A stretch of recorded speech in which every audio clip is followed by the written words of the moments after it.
and welcome back, everyone. Welcome back to another week, another edition of the, actually the first edition of a new event of the new broadcast here of the HSL, the Hispanic Star League, Season 1, Group A. I'm of course your VIP. With me, I'm joined by these amazing players, by the people in chat, by my plushies as well. Welcome one and all, to something a little bit different here. The HSL is a new endeavor, is a new event. Shout out to the Spanish-speaking community here. Shout out to Bond, Anki, and many others.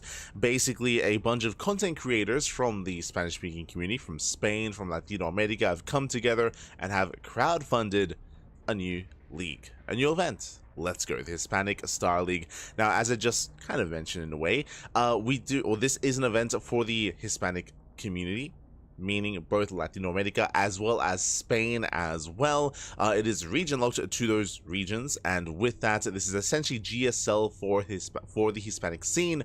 We have the group stage leading into the playoffs. Now, first things first, the groups are going to be covered by replays. Bear that in mind. So this is going to be a replay cast, but the playoffs are going to be live, and the playoffs will be next month. Coming to April will be the playoffs, so a lot to come, a lot of content here on the horizon, and we have a lot of catching up to do to make sure that we're caught up with all the groups before the playoffs as well. Now, the groups, they have been for the most part played out. There are still some matches still ongoing, but actually, let's head on over here and catch up on some of our matches for Group A. Now, when it comes to these groups, they're actually round robin. There's a lot of matches going on as well, and there's a lot to catch up on. Unfortunately, because the players did have to schedule amongst themselves, there are some matches that are missing. There are some matches that never quite played out. And also because we have to catch up on all the groups before the playoffs, we are going to try and more or less have like more of a highlight broadcast here of the groups. Today we're going to be covering the highlight matches of Group A and Group B. Tomorrow will be Group C. The day after that will be Group D, and then next week we'll cover the rest of the groups as well, hopefully lining up in such a way where the rest of the matches are going to be played out. That is the goal, that is the plan. For now though, we have two matches here. We have two matches for Group A. The format here is we have three matches played, and all maps are played as well. So it's a best of three, technically is a best of three, but all three maps are going to be played out by our players, and we have an interesting player stepping into the ring here for the first time in a long time. Juanito, SpeCial, actually playing in this tournament. Again, SpeCial, he's very inactive nowadays. He's very inactive. SpeCial, I wouldn't say he's retired necessarily, just because he plays like in an odd tournament every here and there. Most notably, he played in Euthermal's 2v2 tournament with Cham. So SpeCial played alongside Cham. I think he played like in one Euthermal event. He also played in a recent Bastards Big Brain Bouts, but for the most part, SpeCial is very inactive nowadays. Very inactive. Just for some perspective here, SpeCial, his last big tournament was the EWC qualifiers. That was back in July of last year, and from July cut to, I mentioned that Euthermal 2v2 tournament, that was in January. So 6 months did not play in anything. So in that sense, like, again, like SpeCial, he's pseudo retired. He's not playing full-time anymore, at least not currently. Maybe if there is another season of EPT announced, then SpeCial will step back into the ring. But even then, for the last season of EPT, before EWC, like SpeCial was also not really playing much then either. I would say that right now, Kelazur is more informed than SpeCial, and Kelazur is arguably the best player in Latin America right now, over SpeCial. But regardless, that's why it's exciting to see him actually play here and now. You know, SpeCial was invited, and he did accept that invite and did play his matches here for the Hispanic Star League, and we'll be featuring him later on in the day. First things first though, we're going to be featuring some players from Spain, Fair Spitter and Luna. Here we go. Two players that I'm not really familiar with. When it comes to the Spanish scene, it used to be a little bit bigger, used to be a little bit larger. I'm thinking of Vortex, I'm thinking of Lucifron, right? The brother duo were very prominent back in the day, back in Wings of Liberty, back in Heart of the Swarm as well, even early Legacy. And fun fact, I mean, this is a bit of a spoiler for things to come, I was pleasantly surprised to see that Vortex did also accept the invite. So SpeCial is back, Vortex is back as well. I don't know what Vortex's form is going to be. If you've been following Vortex, you would know that even though he did retire from StarCraft many years ago, Vortex didn't retire from esports. I believe Vortex, he went from StarCraft to Heroes of the Storm. I actually remember watching the first season of Heroes of the Storm. I think Vortex was on Team Liquid. Vortex and Luciferon, they were playing together on Team Liquid's Heroes team. They switched to Heroes of the Storm, and then I want to say they switched to Warcraft 3. Sorry. They switched to AoE. That's it. When AoE 4 came out, when Age of Empires 4 came out, I want to say both Vortex and Luciferon switched to that, also achieving a lot of success there. So yeah, and I want to say also into Stormgate, when Stormgate was first popping off in early access. So like, yeah, they're still very active when it comes to the esports scene. Just like kind of hoping from game to game, whatever does catch their interest. And Vortex, he's back for this tournament, at least after how many years? Hold on, let me just double check that. We're not going to be casting Vortex tonight. Vortex, we're going to be featuring him next week instead, as he's in a later group. But just quickly double checking here. Let's have a look. Vortex, okay. The last tournament he played in officially, and this, I don't even know if I want to count this. He last actively competed, I would go that far. Vortex, he last actively competed back in 2018, 2017, 2018, 2016. Again, so early legacy, very early legacy of the Void. I'm pretty sure he last properly competed back in 2016. When it comes to 2017 and 2018, he only played in WCS Valencia, but that makes sense because Valencia, I mean, it's a more local event. It's a local event, so I believe he was in the open stage. Yeah, he was in the open stage of those Valencia tournaments. So again, by then he had already retired, so that was back in 2018. In 2020, I was gonna say that's pretty recent. That's 5 years ago. God, time flies. Time flies. But almost 5 years ago, he did play in the qualifiers for the EU DreamHack Masters qualifiers for the full edition.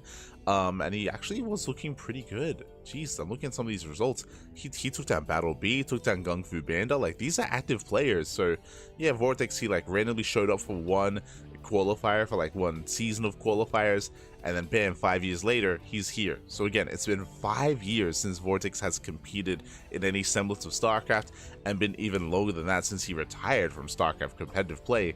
So I'm going to be excited to see some Vortex later on. Vortex, yeah, a player that I don't think I've ever casted.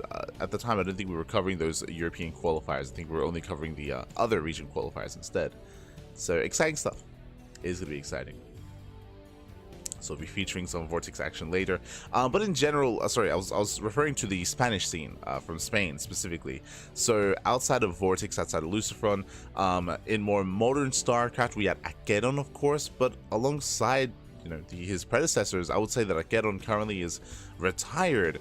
I should say, I was concerned that he had retired. The reason for this, if you've been following AqueroN's matches, he has not played and competed in StarCraft since last year October, so it's also been a long time. We're coming up on how many? Yeah, we're coming up on what, 5 months? Like almost half a year. With AqueroN not really touching the game or competing in StarCraft, so it's been quite some time since AqueroN has actually competed actively. Not as long as Vortex, of course, so it's great to see AqueroN returning, great to see him back. Just confirming, yeah, the last event he played in was back October 26th of 2024, so a long time ago at this point. So because of that, I was concerned that maybe he had like silently retired, but no, he's also back for the Hispanic Star League. AqueroN, he's back for this event as well, so I look forward to seeing more of AqueroN. AqueroN, bit of a teaser here for later on tonight. AqueroN, he has switched to Protoss though. I don't know if this is officially switching to Protoss, but I mean, I guess I would imagine so. Like, since AqueroN's been gone for so long, it's possible that he might be just taking things a little bit less seriously, or just looking to reinvent himself as a Protoss instead of a Terran player. So AqueroN is also back. Now though, we're going to be jumping into our matches. Again, we have our initial PvP featuring two players that I'm very unfamiliar with. Again, there are a couple of key players from Spain that I'm a little bit more, or that I've covered a little bit more, whether it comes to a fan, watching them, or even casting them, but here less so. So I'm excited, I'm ready. Show us what you got. Up. Bam, there we go. As we are jumping into our first matchup, as we're jumping into our PvP between FairSpitter and Luna. Not Lunacy. Not quite. Let's go. Just catching up with chats. Do you see Baby Links? Good morning, good morning. Turbo Quacker as well. Getya, and of course Hyper1. Welcome one and all as we are jumping into our first match of the night of the Hispanic Star League Season 1 Group A. And spawning in the top right hand corner of Leylines, we have the pink Protoss player from Spain. It is a FairSpitter.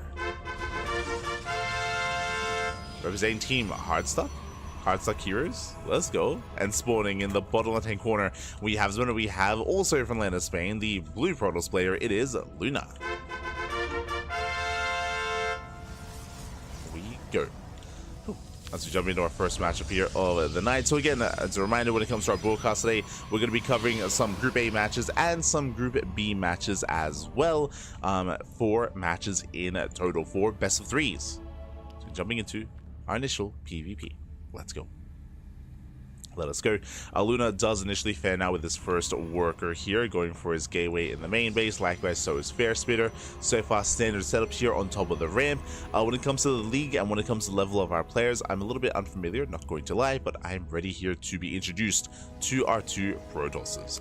As it looks like we are setting up for a Gate Cyber. Okay, double gate opener here at Luna. Meanwhile, FairSpitter going for his own Gate Cyber Core opener instead. Okay, FairSpitter cutting some corners here, being a little bit greedy. Pulling a Max Packs.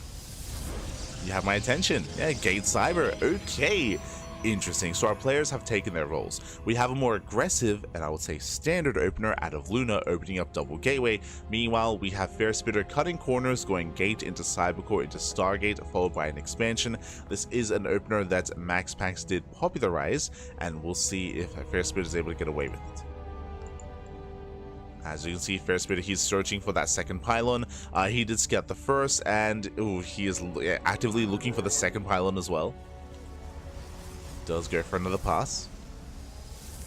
Of course, wants to make sure he doesn't get cheesed out, doesn't get caught off guard.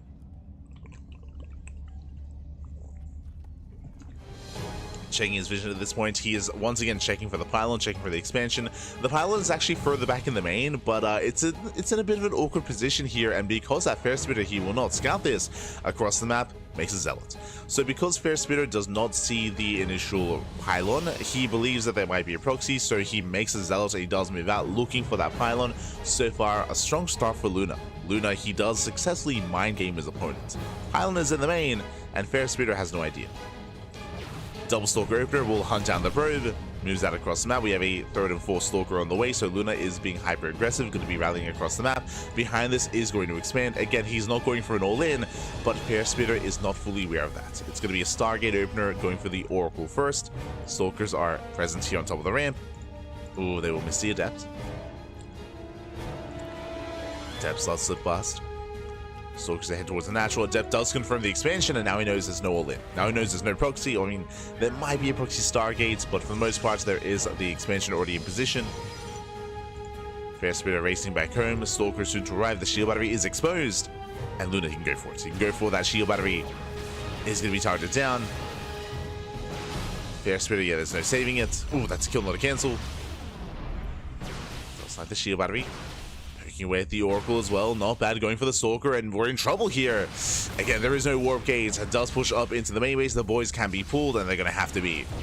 Yeah, boys are being pulled. Zell comes in from behind. Oracle dives in. Ooh, the Oracle does get picked up. Yeah, nice trades here from Luna. Takes down the Oracle. Takes down the Stalker. Oh my god. And this is getting out of hand. This is already getting out of hand real fast and real quick. Remember, there's only going to be 1 gateway to warp in. Second gateway still on the way. That's going to be how many? 6 probe kills. And Luna starts off with a very comfortable lead. Doesn't stick around. I don't blame him, especially because it doesn't have any reinforcements. If he had a proxy pylon, if he was reinforcing and warping in, then I would favor Luna to just keep on pushing and to keep the pressure up. I do think that it would have still been okay to still apply pressure to the natural, but in the end, does back off, gets his lead, and pulls away. So he does take his lead. As he pulls back and now taking up in towards the Twilight Council, both players are. Coming into this, I would say the Fair Spitter is in a worse position. I mean, he went for a Stargate opener and he lost the Oracle. He went for a faster Nexus. He lost the Worker lead. The Fair Spitter is in a rough position. Say Fair Spitter. Is it Fairies? Fairy Spitter? Fairies? Yeah? Yeah? Yeah, I think so. Fairy Spitter. There we go. Stalker is pushing in. Oh! Going for the shield battery. Does initially snipe. And just keeping the pressure on, keeping Fair Spitter back. And from here, Luna just continuing to take up here. We have the robot on the way. We don't have Blink yet, which is a little bit concerning. Picks off a Stalker. No shield battery. And no shield battery, no setup. Stalker goes down. Zoning Fair Spitter away. But the lack of Blink is concerning. Luna slipping up his macro here. Yeah, backing up resources, not spending his money. That can hurt him in the end. And Luna just getting a little bit too excited here. I mean, he is finding a lot of damage, but leads out another Stalker. Pulls away. And what do we have back at home? We have the Observer, now we have Gateways, now we start Blink. Remember, the Twilight Council, they finish up at around the same time. Fair Spitter, his Blink is almost done, meanwhile Luna's just now beginning. So Luna just a little bit too engrossed in the aggression. A little bit too much. Yeah, throwing down the Dark Shrine as well. Luna still maintains a Worker lead, thankfully, but does have to spend their resources in macro. Catching back up in the chat. Papi, how many groups will you cast? I just finished all my matchups in my group. Oh, let's go, Tabito. La próxima semana, we'll cover your group. We're going to be covering all the groups. Todas. We'll be covering all the groups. Hoy día es A y B. Grupo A, Group A, Group B. Grupo B. Tomorrow is going to be Group C, and after that is going to be Group D. That's the plan. That is the plan. So covering all groups, but we're going to be covering Davido's group next week. Next week, Papi, next week. La próxima. As for now, we are moving on with our Prism. We have the Dark Shrine finishing up. Back at home, do we have any forms of detection here? There is a Forge. We have access to potentially an Oracle, but still a ways off. Still a ways off. Oh, el tapa. Ah, sí. And here we go, DT's right into the main base, and there is zero detection. Cannons are being thrown down here at the natural, but there's no cannon in the main. Probes are going to be going down. Lunacy pushing in towards that natural base. Yeah, workers are falling. From here, you can go for the tech, go for the robos. As there isn't really much that can be done. Even the Prism gets away. No, Prism does get away. Cannons in production here. And that will help protect the natural at least. But Luna is all over Fairy Spitter. Ferris Spitter. I will figure it out. Yeah, as the robot gets depowered. Likewise, whole position. Yeah, GG gets called. There's just nothing that Ferris Spitter can do. And Luna takes the lead 1-0. Whew, GG. Luna does take a lead. Again, Luna with a very strong start, able to catch, what, 5-6 probe kills, able to pick off stalkers, and snowball out of control from there. I was a little bit concerned. Luna did show us maybe a little bit of nervousness there, or making some slip-ups when it comes to his macro, for getting upgrades, delaying his production, and banking up resources, but he got there in the end, had enough of a lead where he was able to make up for that regardless, and with that, GG. GG, well played. Luna does take a lead in the series, and from here we're getting into game number 2. Here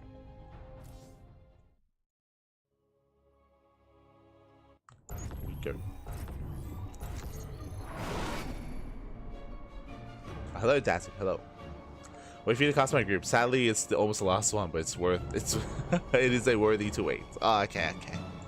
I'm sure, Papi. I'm sure. I'll be there for it. Yes. Of course, Davo, I think, is in group, I want to say group E. Let's see.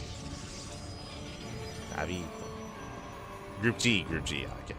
We'll get there. But now that we're jumping into game 2, and spawning in the top right-hand corner of Frost Sign, we have our pink Protoss player. Pink Protoss representing Team Hardstuck Heroes. It is Fairy Spitter. Fairy Spitter.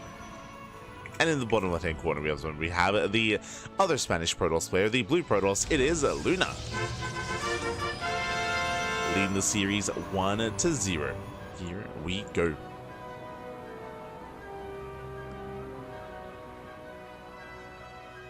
But yeah, it's great to see all these players from so long ago here, so many old veterans of the scene coming back for the event, whether it's players like Draconics, Neo, Tabito, Vortex, Ryojin, Eon as well.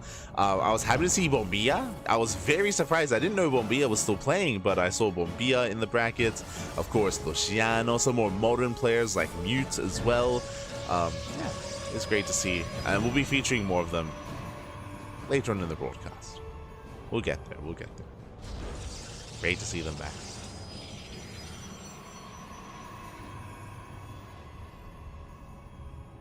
So now once again we are opening up in our main bases. We do have our initially 2-gate opener. Okay, so after being punished in game 1, we have Fairy Spitter going for a 2-gate opener here in game number 2. 2-gate opener out of Luna. We have mirrored builds for the time being. Last game, if you recall, Fairy Spitter was being greedy, was punished for that greed, and also had a misread on his opponent.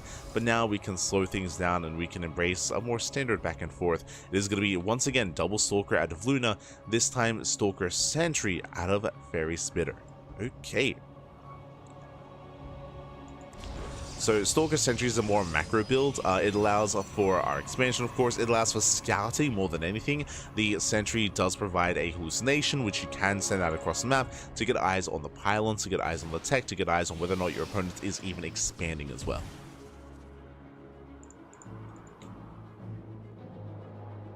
As Luna does mix it up, it opens up double Stalker into double Adept. Twilight Council's on the way, Twilight Council before expansion. Meanwhile, a Fairy Spitter going for the Nexus before tech. So more of an economic build here out of our pink Protoss player. Meanwhile, Luna going for something more aggressive, so far still on one base.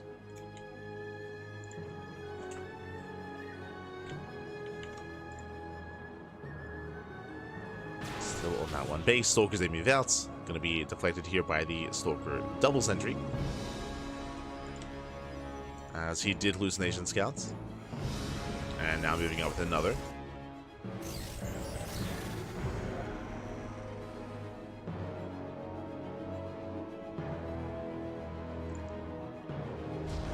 Likewise, Webster, they are denied here into the main.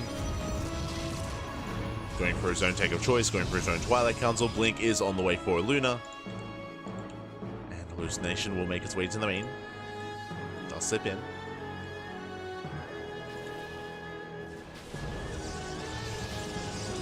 Slip in, does confirm that there is an expansion. It's later. Likewise, also confirms that Blink is going to be faster for Luna. So upon seeing this, Fairy Spitter should be calming down, should be focusing on defense, doesn't want to get caught out without Blink. Should be taking a more defensive stance. Should be. Meanwhile, Luna staying in here towards the left-hand side. Just a hitting your big shot to Davido Ga, baby Ga. Like the old days. Exactly. Like the good old days. ¿A dónde está mi Cristiano, papi? ¿A dónde está? Y también, no te olvidas, Dastan se la come. That's okay. Oh, God. Ah, no. Este Dastan. So now we are moving out. But thank you so much. Thank you so much, Davo, for subscribing. Thank you. Do appreciate it. Less than 3. Less than 3 back. As Blink is about to finish up here for Luna, we have extra gates on the way, getting into his own 4-gate setup here. 4 gates into Blink.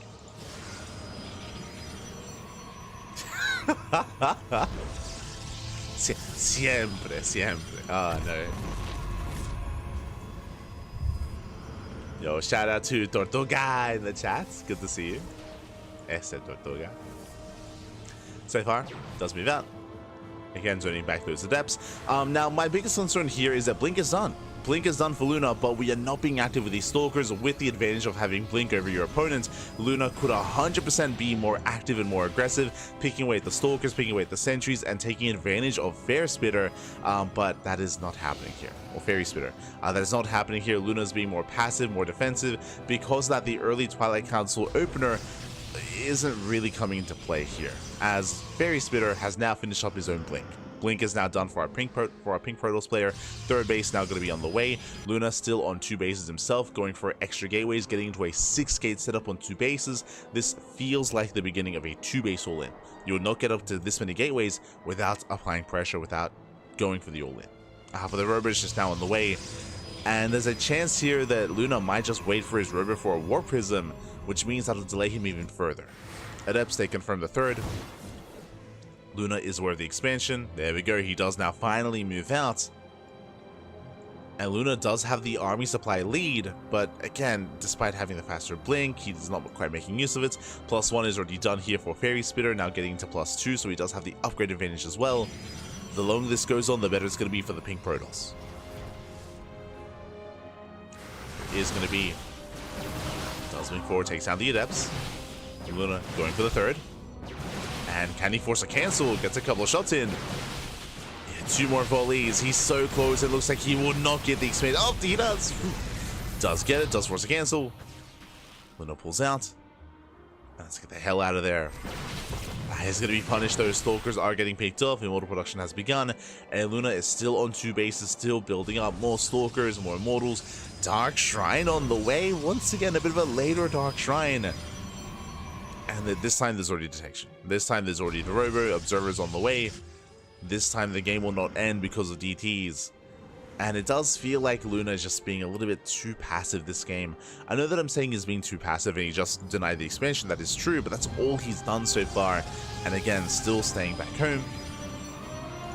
Still building up, getting supply blocked. As he moves out, gets spotted by the hallucination.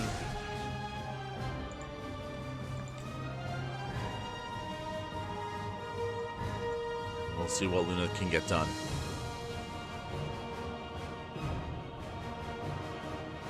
I miss his weird jokes. Weird? What do you mean, papi? Este tabito. Te gusta la tula. Oh, God. As Luna, here we go, diving into the main. Does blink in. Oh. Could try and deny +2. Yeah, Pylon is going to go down. Will depower. Going for the gateway. Not bad, even warping in a couple of DTs. Army does respond. Despite that, Fairy Spitter will barely not get the Prism. Prism does escape. But the DTs, no! The Dark Templar. Oh my God. Yeah, they're going to be caught out. Still snipe 2. Templar, no damage. Prism goes back in, warps in 2 more DTs. Luna, he is persistent. But he's still 2-base all in. He's still completely 2-base all in here. Just now throwing down the 3rd expansion, dives into the 3rd base, but last this time Fairy Spitter is in position. And Luna cannot take this fight. Oof. Will bleed out too much. DTs that run into a cannon. And Fairy Spitter defends, deflects, and is getting further and further ahead, just shutting down the aggression. Blinking on forward, going for the Prism. Will snipe. Prism goes down. Now we have Luna again, finally taking the expansion, but it's just so late. It's so delayed. Did get the Forge earlier. And hey, he's finding a lot of pylons actually. Keeping Fairy Spitter's supply blocked. Does keep supply blocked. Keeping him busy. Oh, that was a crazy blink. It does blink forward, gets caught out, and Stalkers are going to get picked up. Just so many losses here. Luna, he has to pull out, he has to get away. Back at home, he's been building up Immortals, I believe. Ooh, if he was, he did lose them. Or maybe even cancelled. Yeah, no Immortals. I swear he was making an Immortal earlier. But maybe cancelled. From here, Fairy Spitter getting to his own Immortal production, restarting +2, rebuilt the Forge. Getting back into his upgrades.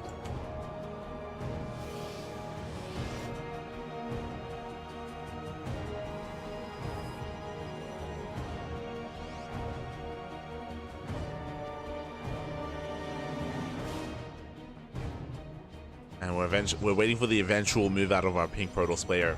Again, he still has quite an advantage, but at this point, he might decide to wait for +2. He might wait for his upgrade instead. Getting a 4th base, being more defensive. I mean, I don't blame him with how active Luna has been. And there's no pressure on Fairy Spitter to actually move out. Like, he's enjoying a lead, he's up in supply, and he's going to be the first to max out. We can see Luna double expanding, getting his 3rd, rushing to a 4th. Trying to build up.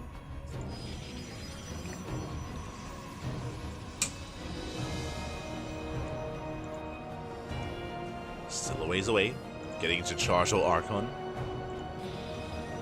Meanwhile, you do see Fairy Spitter's already there.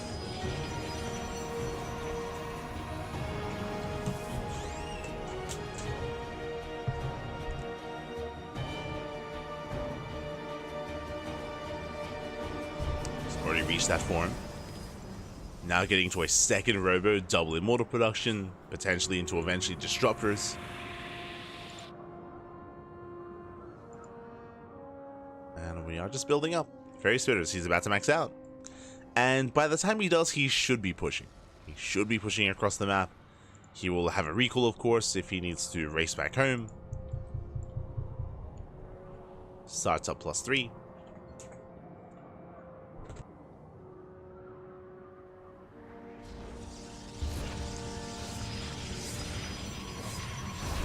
We're just waiting for that moment.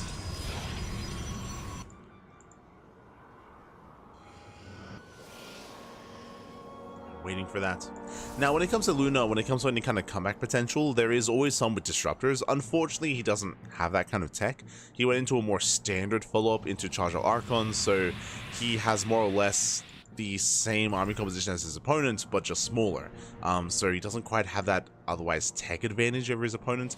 DTs always have potential to overwhelm the cannon, so if you warp in enough Dark Templar, you can try to snipe the cannon and then get economic damage, especially if the opponent is committed to a push and it's across the map. So there's always potential for Dark Templar harassment, but the problem here is that we've only seen one at a time. There's only one DT on the map here towards the top side. Run-bys are being dealt with, and here we go, Fairy Spitter is maxed. Now, he did take his sweet time, but Jesus, that's a lot of Immortals. That's 7 Immortals! 7 Immortals moving out. Luna back at home is going to be in trouble here. And we may just go for the base trade. The base trade might be the best option for Luna. We'll see if he responds, or if he counterattacks. Yeah, top base is going to go down. Luna, what do we do? Where are we going? Expansion does fall. Luna getting its Storm? Okay.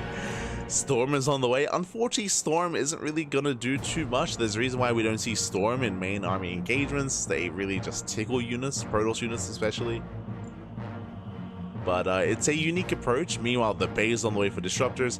And once again, Fairy Spitter is just being very passive here. He pokes in, gets a base, and pulls away. He can 100% take and win a main fight, a main engagement, if he so chose to. But he doesn't know how far ahead he is. We can see everything. We know that Fairy Spitter has been ahead and has had a lead for the past like 5 minutes. But alas, he is not aware. There's a recall towards the south side.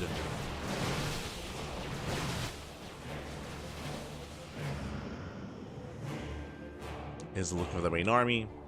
Does scout. And will attempt to engage. Does blink in. Luna is banking up a lot of storms, by the way. That's a lot of High Templar. Luna forcing Fairy Spitter to just chase him. I mean, hey, he's maxed out himself. Jagging Fairy Spitter all the way back home. Recalls on cooldown. I mean, hey, he's fighting damage. True. Not bad. Luna buys time. Still being chased around. Jeez, how many High Templar? What is happening? 16! So he's got at least 16 storms. He's gonna have more than that. There's a couple of High Templar here almost at full energy. This I've not seen before. I mean, I said earlier that storms tickle Protoss units, and I still stand by that, but with this many storms, we'll see. Unfortunately, storms don't stack. Right, you can throw it down. Okay, going for the feedbacks. Storms on the Stalkers. Oh, I mean, we have perpetual storms. I mean, over time, they're picking away at the army. But we need more storms. We need more. We need everything. Oh my god, there we go. The Stalkers do go down. He stands in the storms. Now he's going for the Immortals, but Lassie will lose every single High Templar. That was a brutal trade. The Zealots will clean up. Here come the Zealot reinforcements, and Luna, he takes the fight. He's crazy. He does take the fight, overwhelms the Immortals. The Mass Storm, he's now got one High Templar left. And it's all or nothing for Luna. Back at home, Fairy Spitter, he's getting into Colossus production. Not Disruptors. Brings him into the main. Going for the Zealot and DT Warping. And Luna, he has a chance here, but we gotta go. We gotta keep going. We have to keep pushing. Cannon goes down, and going for the main, going for the production. Does force a big reaction here from Fairy Spitter. Likewise, bottom right is gonna go down as well. There's that recall. Saves whatever he can. Likewise, recall towards the south side. Oof. Does recall over the Archons. They still trade well here for Luna. That's a lot of Zealots coming in. They're going to be cleaned up. As Zealots, they run into the Archons. Very nice trades out of Luna. And he can just keep going. He can just keep going. Luna, he takes down the expansion. Fairy Spitter, that was a rough recall. Not worth it in the end. Not worth it at all. But Luna's recall's on cooldown, so these Archons are going to be left on their own. Does get the mineral line, but we'll lose everything here. Yeah, there's no way out of this. He can trade, but that's the best he can hope for. He escapes with 2 Stalkers. Let's go. Does pull out, does pull away. Warping in just wave after wave of Zealots. Oof, running into cannons though, losing a High Templar. Takes down the HSL pylon. Luna actually going to be sending everything in here towards that expansion. Runs into Zealots. Yeah, a little bit lackluster this time. Has to pull away. Fairy Spitter taking another expansion, taking another base. Both players are burning through the banks, but I have to favor Fairy Spitter. He's got, jeez, speaking of one player having 16 High Templar, how many Colossus do we have? 7! 7 Colossus. What's happening? What is happening here? Jesus. I mean, we often talk about how 3 Colossus is a little bit, it always is kind of like what you want, and 4 is a little bit overkill, but we have 7. God. Let's go. I mean, it's gonna work. Not the most efficient army, as you can achieve with 7 Colossus what you can achieve the same with 4 Colossus than you can with 7. So again, there's going to be a lot of overkill, if you will. But regardless, here we go. The laser show has arrived. And Luna's going for the base raid. Going for the base raid, cannot engage with the main army. There's just so much splash damage here. 7 Colossus, 10 Archons. Going for the Dark Shrine. He knows what he wants. Likewise, Stalkers they hit bottom right. Zealots top left. Trading out bases. Moving in.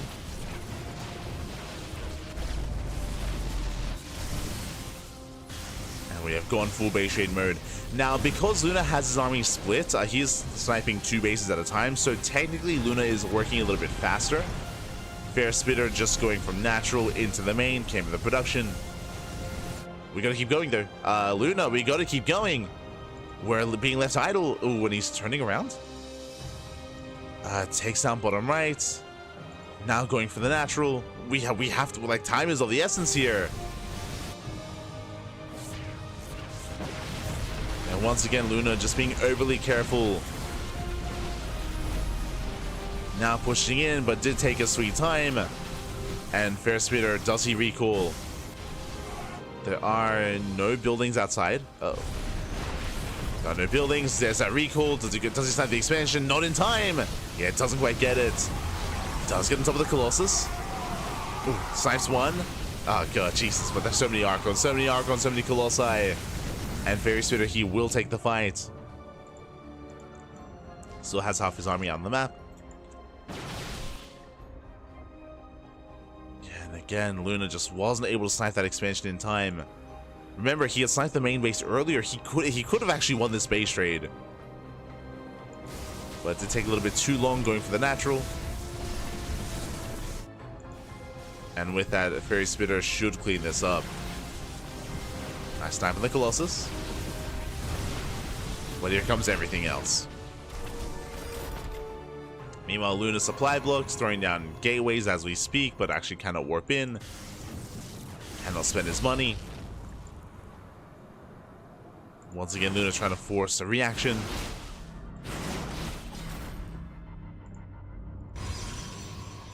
And the final bases are going to be hunted down.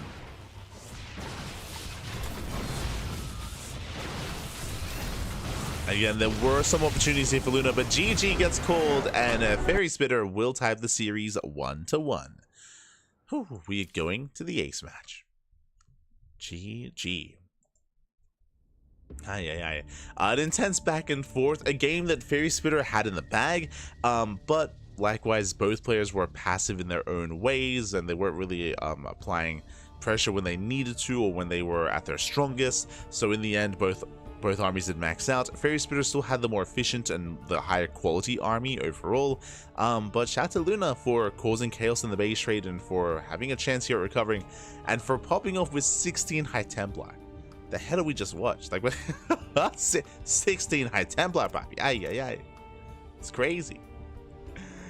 That leads us into the ace match, leads us into game 3. We'll see how this story ends as we load into one of the smaller maps in the map pool. We're going to be loading into Whispers of Gold.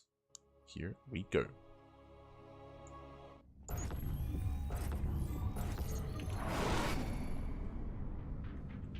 And spawning in the top left-hand corner of Whispers of Gold, we have the pink Protoss player from the land of Spain, representing Team Hardstuck Heroes. It is Fairy Spitter. Fairy Spitter. God damn it. Every time. Fairy Spitter?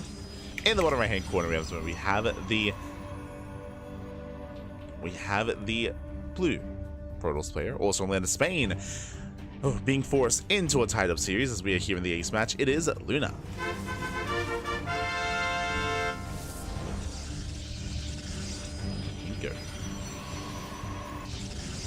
As we have seen Luna go for the same opener every game, a 2-gate opener into double Stalker. Meanwhile, Luna has mixed it up, going for sometimes more economic starts, other times more aggressive ones. We'll see where Fairy Spitter takes us this time.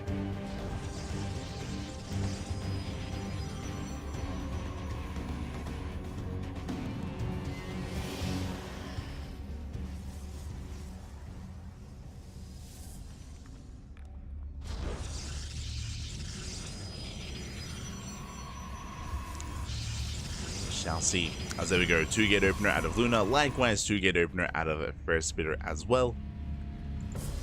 2-gate openers all around.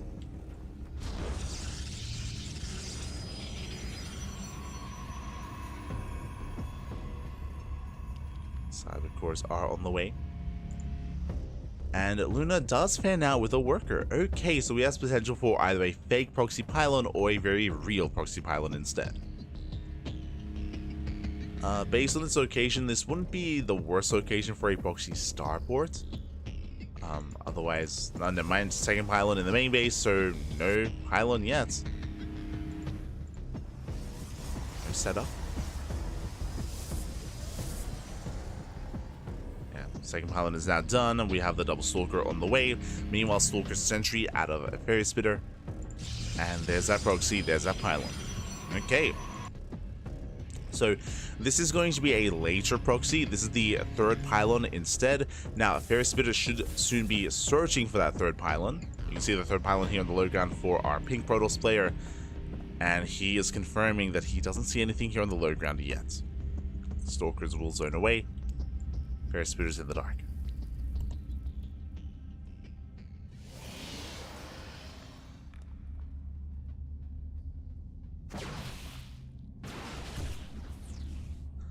As the probe is hunted down, Fairy Spitter is going to expand.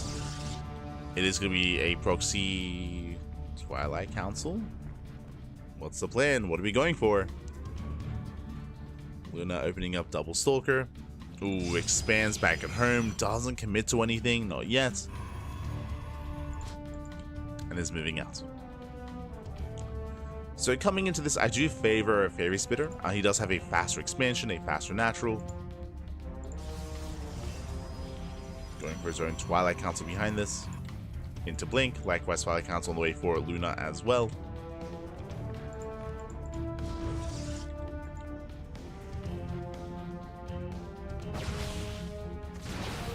Nice snipe on the hallucination. Nice pickup. With the pylon, he can at least reinforce across the map.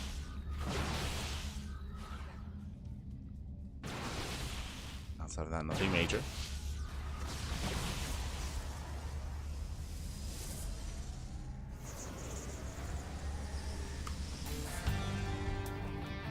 And once again, Fairy Spitter is just a little bit faster in a couple of different aspects here. It is going for a faster forge, so faster +1. Blink has begun slightly faster as well. Meanwhile, Luna is making use of that proxy, going for the proxy Dark Shrine. Okay, going for the DTs.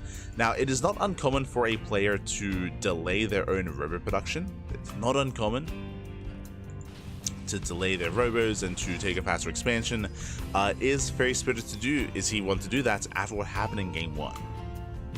That is the question. Oh, I see. Never mind. Hallucination does see, does confirm, does spot everything. GG gets caught. And Fairy Spitter will take the series at 2-1. No shot. GG, well played. I was like, yo, is he gonna get detection in time? He found the proxy. He did find it. The pylon did see the hallucination as well. With that, Luna taps out. GG. GG.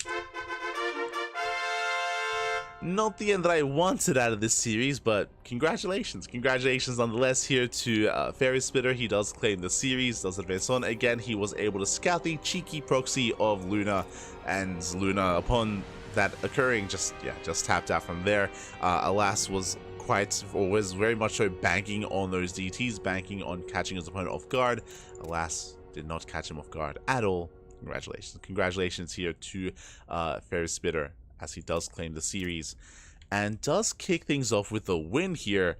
But now he's up against the biggest name in the group. Now he's going to be up against his current opponent, SpeCial. Here we go. Juanito does rise to the challenge. Oh. Juanito steps up. There it is. And we'll see how Juanito is looking here. Again, SpeCial, he hasn't really competed since, what, I want to say, sorry, just catching up. Since July of last year? Not really. I mean, yeah, July essentially. So it's been almost 9 months. Gee, actually, yeah, I would say 9 months to the date. 9 months since he last properly competed in a tournament. SpeCial, he's been very inactive, borderline retired. So because of that, in his prime, I would favor SpeCial 100%. I would even say that SpeCial is a favorite player to win the entire tournament if he was in his prime. That is not the case, though. That is not the case. SpeCial, he's very inactive nowadays. He's not really competing too often.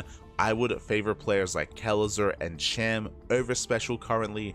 And I don't know how I would rate some of these other competitors against SpeCial. So we're about to find out. We're about to find out here as we are jumping into our next game. We're going to be loading into Ley Lines.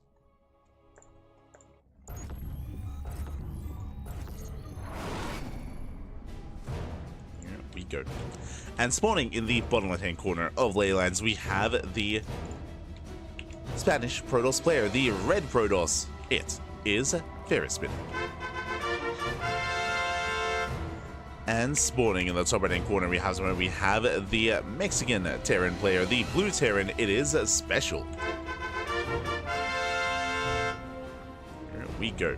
It has been far too long. And again, SpeCial, he has not competed in a tournament or in a proper 1v1 tournament in 9 months. He did play in Euthermal's 2v2 tournaments at the start of the year. That is true, but that was 2v2. And SpeCial did play in Sal's Upper Tree Subathon tournament. That was, of course, a couple of months ago as well. So SpeCial, he's kind of popped up here and there, but when it comes to a proper competitive setup, we haven't really seen one. Double gas opening out of SpeCial, going for the proxy here across the map. I would imagine proxy Marauder here from the side of SpeCial, and we'll see what he can get done. We'll see how fast these games are going to be. I would not be surprised, by the way, if SpeCial cheeses every single game. Would not be surprised.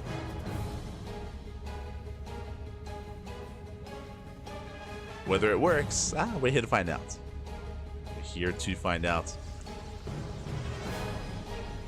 Meanwhile, ooh, gate expand before the Cybercore. Okay, Fairy Spitter is going to be cutting some corners.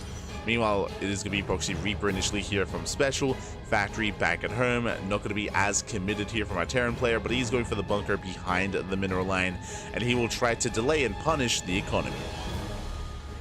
So the goal here with the bunker is to deny mining time for as long as possible. Fairy Spitter does scout with the probe, does check, but alas does miss the bunker. Thankfully there is a pylon and he can respond with a shield battery on the low ground. Reaper is going to be stepping in. Headed for the main. Remember, the Cybercore was delayed, and the initial unit here is going to be delayed as well. Yeah, boys are being pulled. SpeCial. How solid is his control here? How rusty is he? Getting one, getting two. Getting 2 workers already. Takes down 2 workers. Barely does not get a third. A sentry has arrived, and Fairy Spitter will defend. It does force SpeCial away. Does force him back. A bunker is done. Mining is being denied. Without a Stalker, yeah, it's going to be difficult to deal with this. Shield battery now on the way. And back at home, SpeCial is expanding. He's expanding, he's going to be saturating, getting to his own factory follow-up, into potentially Cyclone or even early tank production.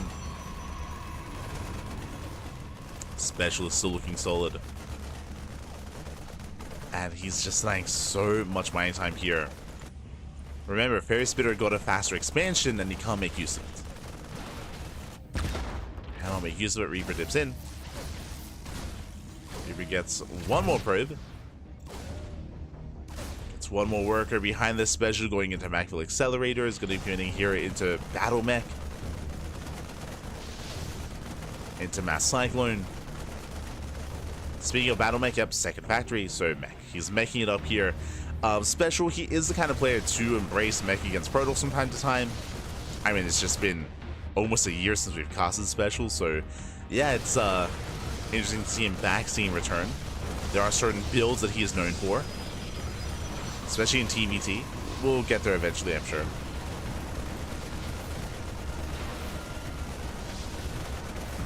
As the bunker does both, takes down the sentry. Shield about to be out of energy. This is getting out of hand. It's getting out of hand. It's getting out of control. The Stalker's going to go down. We're going to be reinforcing here in the natural.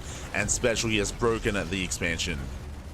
The expansion is going to go down. Fairy Spitter back in the main base, going for a Stargate. Oh, that's not going to help. Going for a Stargate response. I mean, with its Oracle Phoenix or Void Ray, it's not going to help out, not too much. Not against this. Not against Mass Cyclone. Void Ray is on the way, but again, we're rallying Cyclones across the map. Cyclones, they can and they will pop up. Speaking of, the locals are brutal. No Stalker goes down. GG gets called, and SpeCial he overwhelms, and he takes game number 1. GG.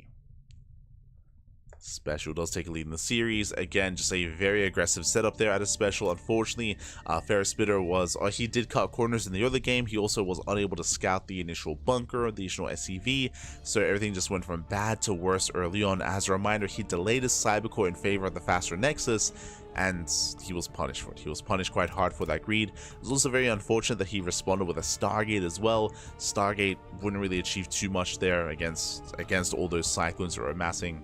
And with that, SpeCial takes the lead. SpeCial does take lead. Now we're getting into game number 2. And the question becomes, do we proxy again? feel like there's a high chance, but we'll see. We'll see as we're loading into a larger map and spawning in the bottom left-hand corner of Frostline.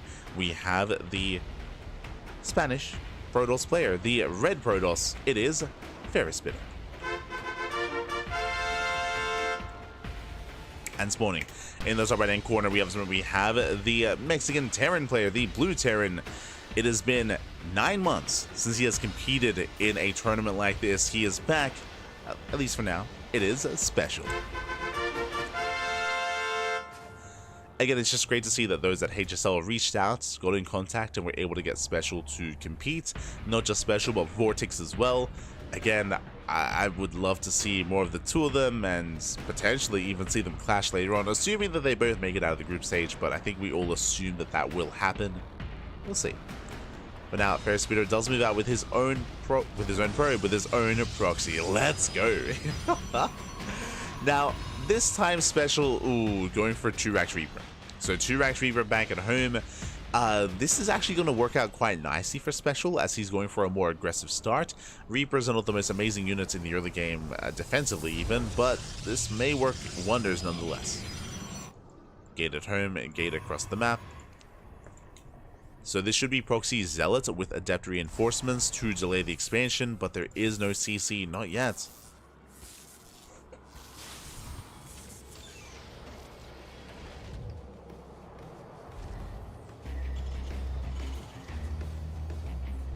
As Reapers are building up, SpeCial does not scout the main, he does not go further back into the main base, so it is in the dark.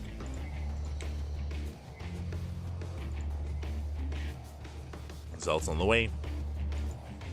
And by the time the second gateway finishes, the Cybercore will finish as well, and then you can reinforce with Adepts and Stalkers.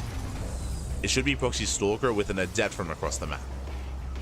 That's typically how this build goes. Yep, there we go. Stalker here proxied, and Adept to reinforce. The reason why you would open up Adept with this gateway at home is because it is faster. It can shade across the map faster to reinforce.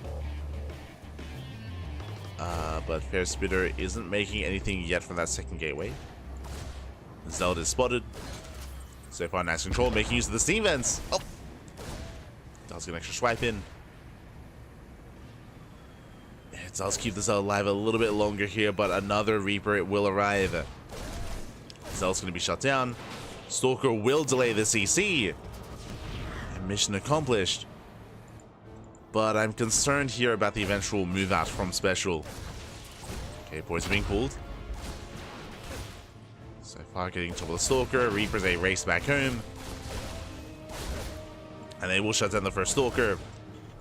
And again, that second Stalker has been delayed. I should say the Adept has been delayed. SpeCial are going to be expanding. We have Marauder production here from SpeCial, getting into Concussive Shell.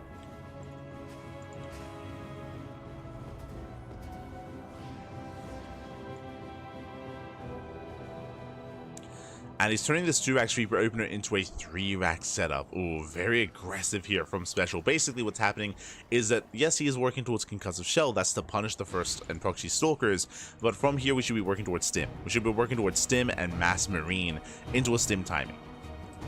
So a very aggressive follow-up here from SpeCial. Gets into the mineral line. Probe's going to be going down. Once again, Stargate opener at a SpeCial.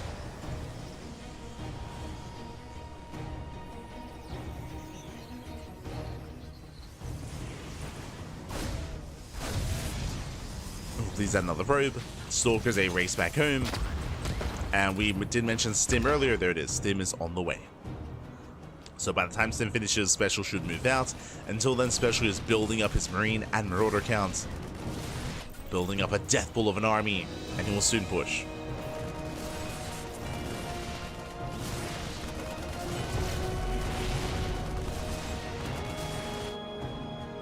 He will soon break free.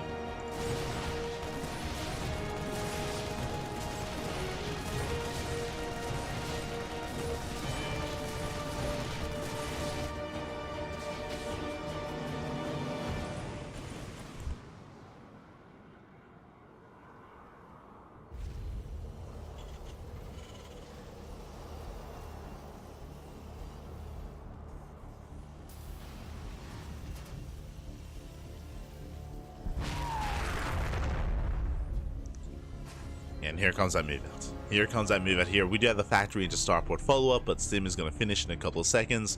Especially he does send his army across the map, and back home to defend, what do we have? We have an Oracle, we have a couple of Stalkers. No shield, oh sorry, there is a shield battery. One shield battery here at the natural. Ooh, Fair Spitter going for a third expansion. Now is not the time. Not against this. As the Stalkers are being dragged out of position, Oracle does see the reinforcements. We need warpins as quickly as possible. Defensive robo, but it's too late. It's a little too late. Especially Stims in, catches one of the Stalkers. He gets one, he gets all three. GG gets called, and SpeCial, he will catch the army and take a 2-0 lead. GG. GG well played. Again, unfortunately, Fair Spitter just never really scouted the build. He didn't know what was coming. Remember, he was taking a third base. He was getting into a third expansion. He did open Stargate. He was unaware as to the follow-up, and with that, he was caught with his pants down completely. And SpeCial will take the series. But as a reminder, these are best of threes, but we are playing every single map. So we're still going to get into game 3. The map score does still matter. These are round robin groups, so map score can and will impact the placement of these players. So we're jumping into that third game. We'll see if Fair Spitter can put a point on the board, or SpeCial will claim it.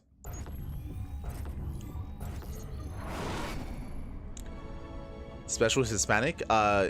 Yes. Hispanic is basically Spanish-speaking countries, so Spain and Latin America. So yeah, so yes. And spawning in the top left-hand corner of Whispers of Gold, we have our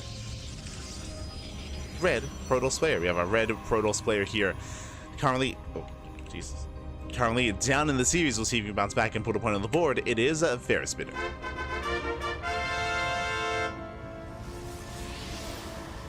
And spawning in the bottom right hand corner, we have the blue Terran player from land of Mexico. It is SpeCial. Here we go. But again, shout out to Bond, shout out to all the content creators working behind the scenes to make this event possible, to make it a reality. This isn't the first time we've actually had an event which does allow both Spanish players and Latin American players competing with each other. It has happened before, but it was more of like a one-off event sort of thing. This time, though, it's great to see a league come to fruition, as once again, SpeCial does open 2 racks. So 2 racks Reaper, same build here at a SpeCial.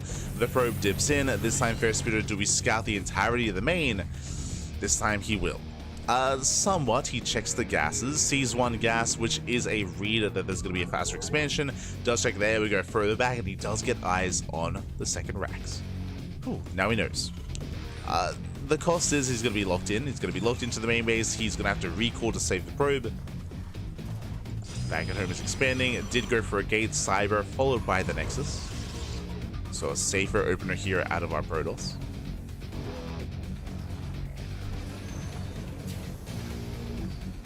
So there's that recall.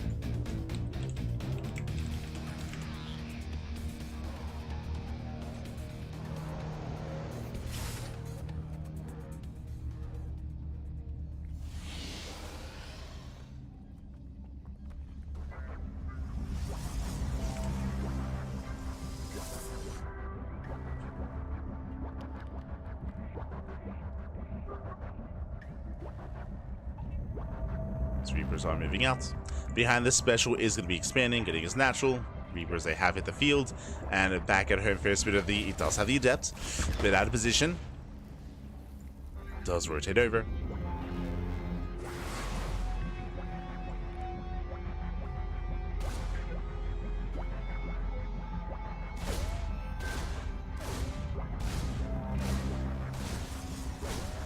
Does rotate, still rallying.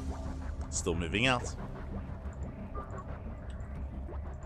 And the same follow-up, so just same build. So 2x Reaper into 3x into that eventual Stim timing. We do see early Marauders on the way. We'll see if a SpeCial does end up skipping the initial concussive shell. As the depth does go down.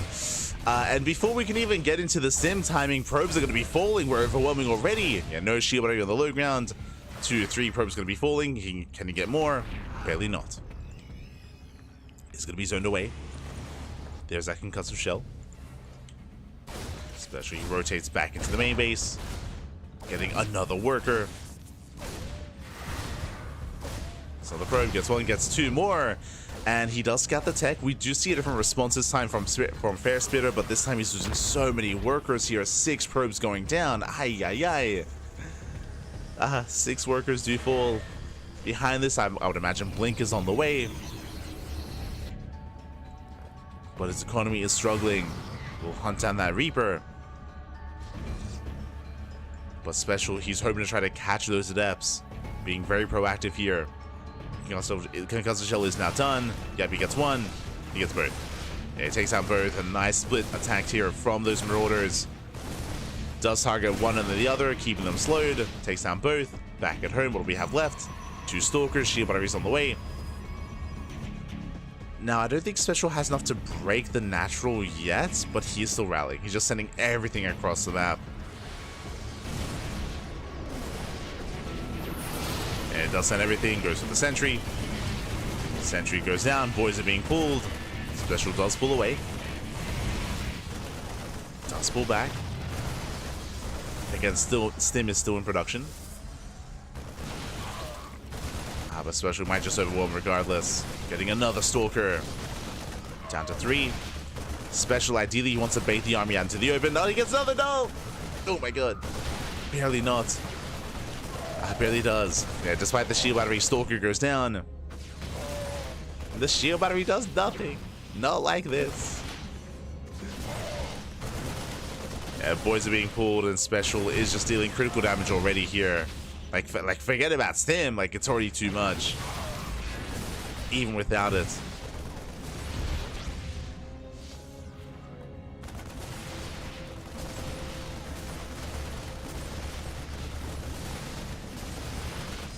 Ideally, to defend against this, we'd have a Robo, we'd have Immortal production. Robo goes down, so no Immortals. Blink is going to finish, thankfully. That will help. SpeCial pulls away, punishes, no, gets another Stalker, down to 3. 3 Stalkers left. Nice control of the SpeCial, does keep his Marauders alive as long as he can. Gets another Stalker. The control. Preserve the Marauders. He does preserve them. Takes them with the natural. Shield batteries are finishing up, but it may not matter. Oh, finally losing Marauder. Finally does lose 1. Meanwhile, keeps everything depowered.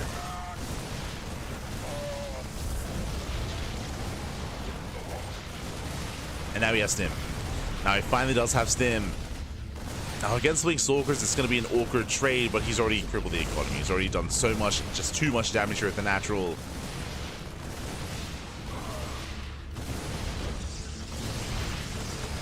There's Spitter. Dancing with the army, getting a Marine at a time. I mean, efficient Pigos, true. We're all back at home, we're getting to our factory, +1. More Raxes being thrown down. SpeCial, his macro has been slipping, like he's banking up a lot of minerals. But I mean, the reality is he can get away with not macroing, with slipping up. Takes down every single Stalker. There's 1 Stalker left, and even then it's going to be hunted down. Get the final Stalker. GG gets called in. SpeCial, he will claim the series 3-0, and SpeCial will come out of the group in first place. GG. GG, well played, SpeCial, he will claim it. Did want to cover some of these matches though, some of these matches between SpeCial, between Fatis Spitter, alongside Luna as well, and GG. GG, well played, SpeCial does take it, congratulations. A lot more matches were actually played out, bear that in mind. This is, I actually didn't really get into the format. Here in the HSL and the Hispanic Star League, we have, how many players in total here? We have the initial group stage. We have the initial group stage. We have the initial group stage here, and we have, let's see, 2, 4, 6, 8. We have 40 players. So we have 40 players. We have 6 groups of 5. So that's a lot of players, a lot of matches, round robin. So a lot of matches are held. But as I mentioned before, not all matches have been played yet. There's still like some scheduling conflicts and not everything has been played out. And likewise, we are trying to catch up and get through the group stage. So we are more or less going to be highlighting some of these matches instead. With that, both SpeCial and Ferris Spitter, they did both come out in first and second place in the group. So they did both make it out. Of course, SpeCial in first, Ferris Spitter in second. Luna was actually third in the group, alongside Galahad as fourth and Kevin ECU as fifth. That was the resolution of Group A, and that leads us into our second half of the broadcast. Here we go. Does lead us into the second half. Again, we have our initial Group A matches wrapping up with us. So we have SpeCial and Ferris Spitter, but that leads us into Group B. Once again, featuring just two of our initial matches here. We have non-stop PvPs, but I don't know if you recognize one of these names. I mean, we've been casting plenty of Daryl in the past. Daryl is a Peruvian Protoss. Beduano is a player that I have noticed in recent months, but I thought was an alias. I'll be honest, when I saw the name Beduano on the NA ladder, I was wondering if that was like Chaos Fate or Zions or another Peruvian player, but no, he is his own. So yeah, he's a bit of a newer face to the scene, at least in my understanding. But more importantly, we have AqueroN. AqueroN typically isn't this color. AqueroN is the Spanish Terran player, or at least he was. Looks like he is switching to Protoss. As a heads up, AqueroN is another player that I had assumed had retired. AqueroN, he hasn't touched the game since October of last year, so it's been like 5 months. It's been around 5 months since AqueroN did last compete. Looks like he was at least taking a break from the game, but he has made his return for this tournament. To my surprise though, he does make his return, not as Terran, as Protoss. So AqueroN, he has switched to Protoss, and we are going to be featuring him in his PvPs. Oh boy. So we're going to be going on a short break. We'll be going on a short break here. When we come back, we'll have the second half of the broadcast. We'll have our Group B matches after the break. Oh boy. All the PvPs, Pappy, all the PvPs. So we're going to be going on a short break. We'll be back soon here with Daryl versus Beduano. See you soon. See you soon.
welcome back, everyone. Welcome back. Bobby, thank you so much. Express Karma for the raid. Hope you had a great stream. Hope you had a great ladder session. And welcome back, everyone, to the Hispanic StarCraft II League Group A. We are here. Sorry.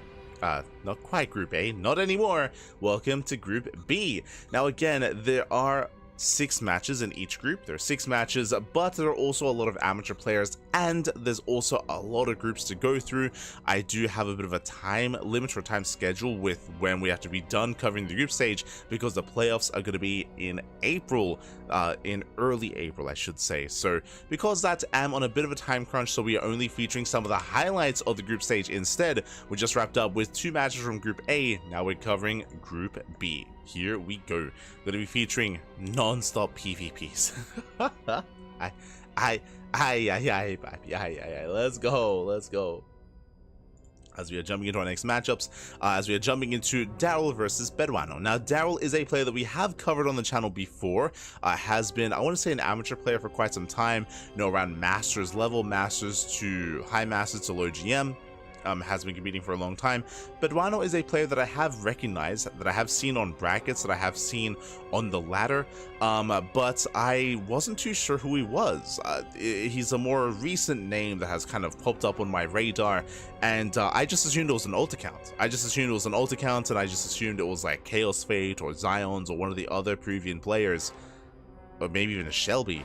But no, he is his own. He's his own player. He's his own person. I even thought it was like maybe like Tiratuga or Alexander. But no, he is his own separate player here, and I'm going to be covering him for the first time. I'm curious how he fares. I'm curious what he looks like. We're jumping into our first PvP. We're going to be loading into ley lines. Let's go.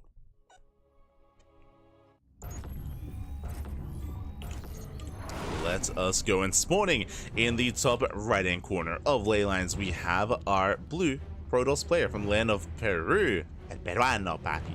Representing clan S5X. It is Peruano. Estimation in my head. And in the bottom left hand corner, we have the other Peruvian Protoss player, the purple Protoss representing clan NWCE. It is Daryl. We go. Again, coming into this, I'm a little bit more familiar with Daryl than I am with Peruano, so we'll see how they do face off and compare against each other as we dive into our PvPs. The second of many, is what I will say. You see Peruano moving out with his initial probe scouts, going for his gate into his worker across the map. And we expect to see 2 gate openers all around. I'm curious to see if either one of these 2 players is willing to go for a max and willing to open up with a faster cyber core, with a faster economic setup. As Peruano, he does lay a second gas. Does delay. There we go, 2 gate opener out of Daryl. Peruano, I don't see a second gateway. Yo, we're going for the cyber core? Okay, let's go. I'm ready. I am excited. Gateway is done. Cyber core is on the way. Peruano is going for a much more economic opener. He's going for the max. So gate into cyber core into should be Stargate, followed by the Nexus. This is going to put Daryl in a more difficult position here. Does open 2 gate. Coming in with this probe scout, Daryl will confirm what's going on, and it's going to be up to Daryl to punish this in some way. As there we go, he does confirm the cyber core. Now he's aware. From here, he should be pylon blocking the natural expansion. So far, good response. He's at the natural. He's in position. Zella does pop out. And will force us back.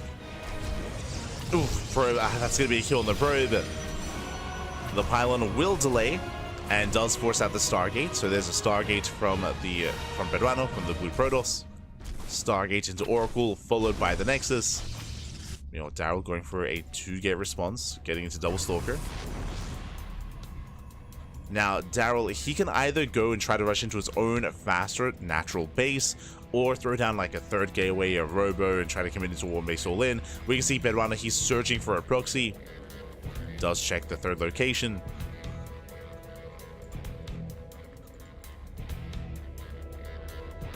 Let's check the 3rd. Likewise, you can see Peruano checking the northern 4th base as well. You can see him scouring the map looking for proxies. making sure he doesn't get cheesed out. Daryl, he does slip by. Does move out, going for a Twilight Council in the main before expanding. Does go for the Twilight Council. Moves out with the Stalker. Shield battery's almost done here for Peruano. Did go Stargate into Oracle first. Go for the Oracle.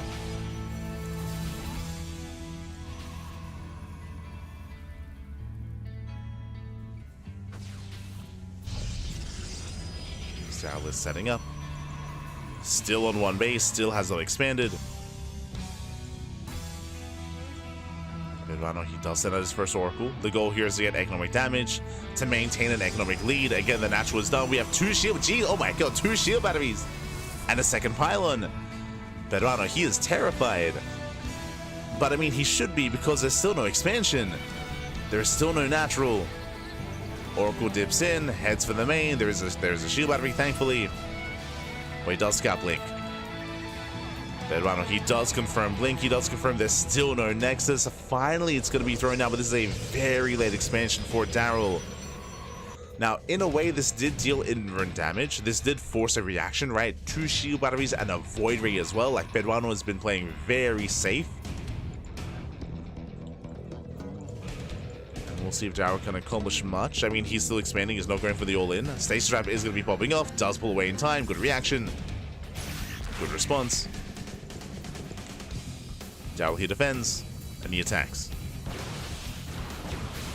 Gonna catch out the main army. He's zoned away. He's going to be zoned back. Behind this, we see a robe of response. It should be for Immortal production. Should be a Void Ray Immortal out of Peruano. There it is. Immortals are on the way. So basically, as we do see, oh no, that stasis pops off. No reaction. Not this time. We're almost getting the entire mineral line. Ay, ay, ay. Daryl, the pressure. He has to get something done here. He's got a late natural. He's got no mining in the main. Blink is almost done. And Peruano is running away with this. He's running away with this game.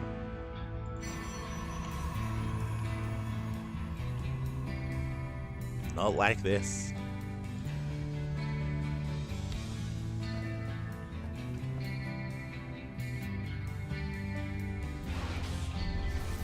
So setting up. Oracle does go for a drive-by. Gets 3 worker kills in total.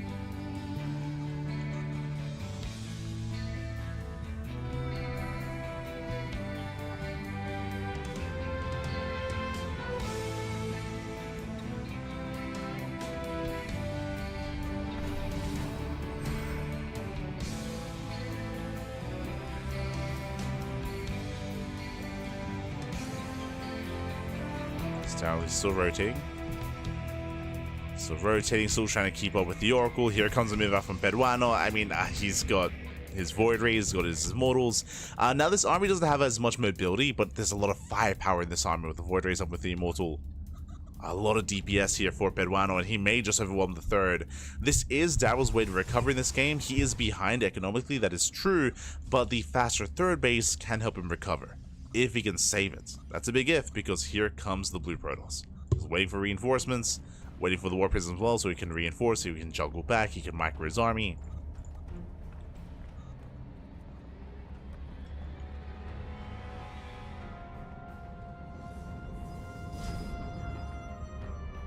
And here he comes. Peruano, he does rotate. Does rotate over.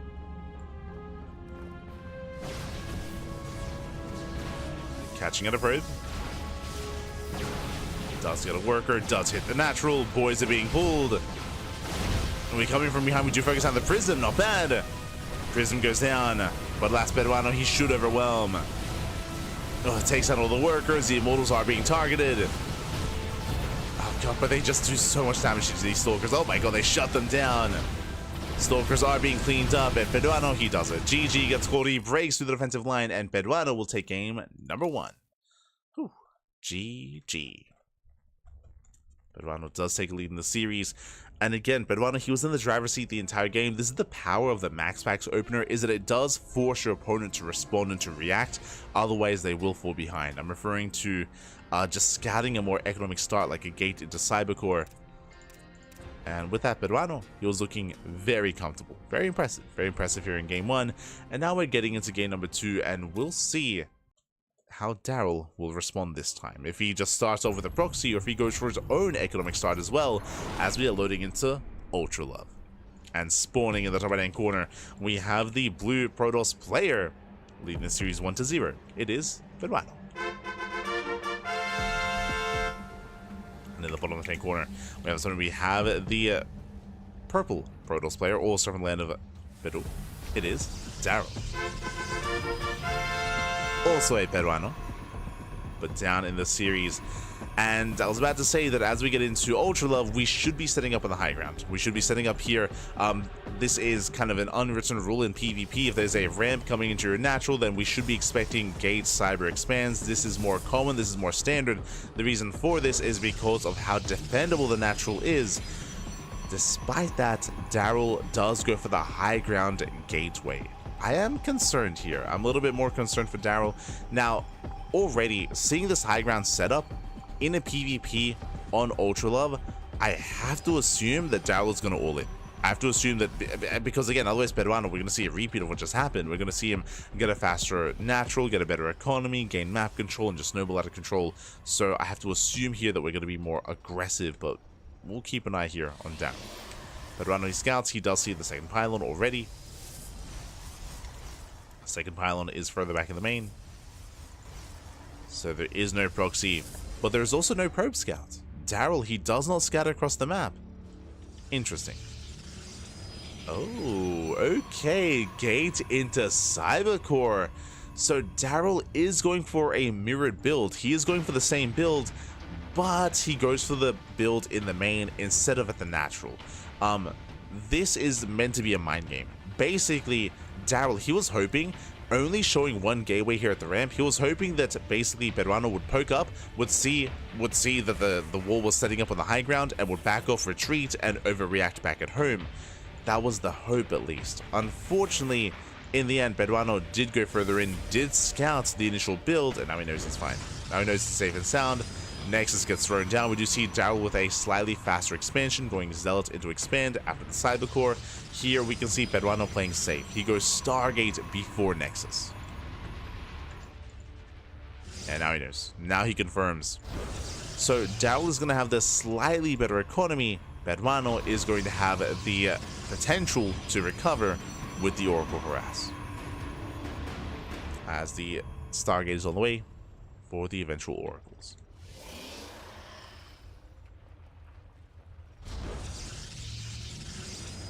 You can see Daryl setting up on the low ground. Daryl has no idea what's happening, by the way. He's only just now scouting with hallucination, so very late scout out of Daryl. Does move out. Does confirm. Confirms the build, confirms the setup.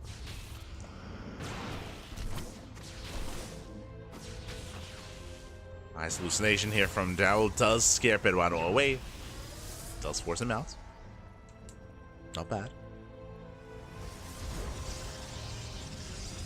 Ooh, Daryl being greedy here, going for a forge. That is a forge before Twilight Council. So very greedy, very bold move, rushing into +1.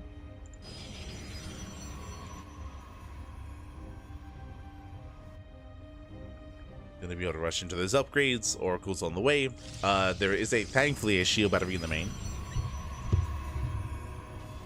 Shield battery in the main base.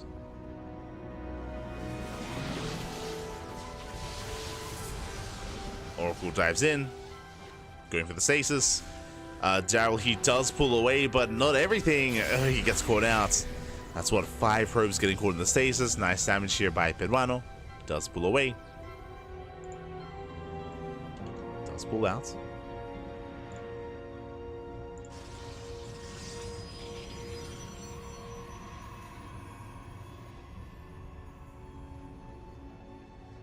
Does end up pulling out. Second Oracle has arrived. 2 Oracles, they can one-shot probes. It's not going to be an easy defense here for Daryl, considering his low Stalker counts. Remember, he's still not going for a Twilight Council. He's going for +1, that is true. But there's no blink.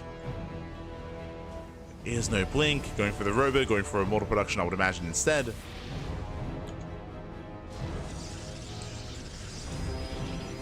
Very interesting setup. As the Oracles, they poke in, they get one, they get two. Two snipe two workers. Not a single Oracle goes down. Back at home, Peruano getting into his own blink. His own extra gateways. He confirms the gateway explosion and getting into a 4-gate setup here on 2 bases from the side of Daryl. Now, this is not a 2-base all-in yet, but we're getting there. We'll see if he throws down another pair of gates. If he goes up to 6 gateways, then 100% 2-base all-in.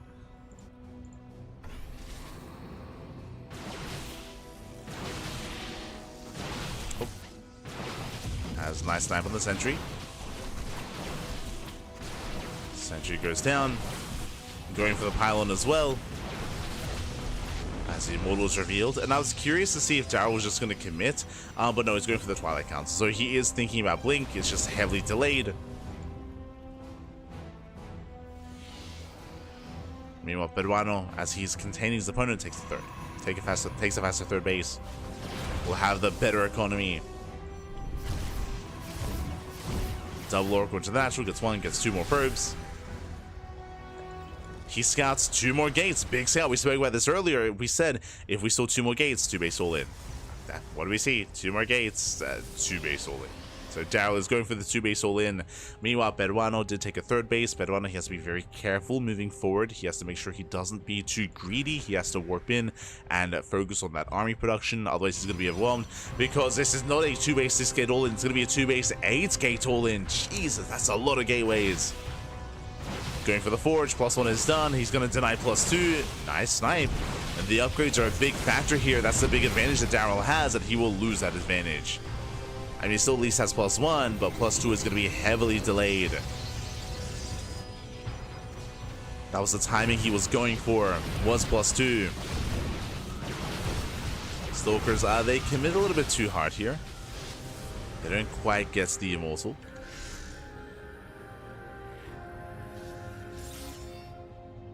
Not quite.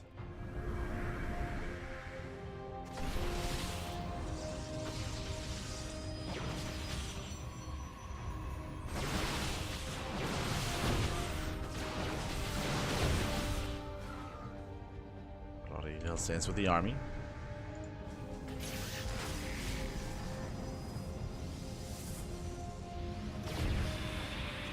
Rotating over into the main.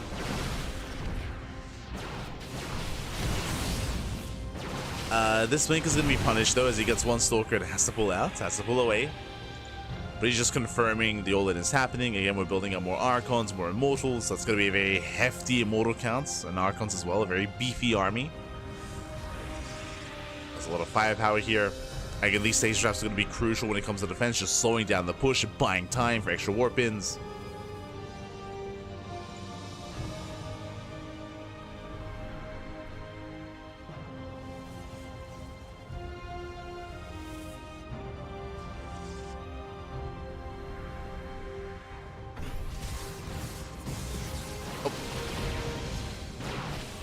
He is yet to break out.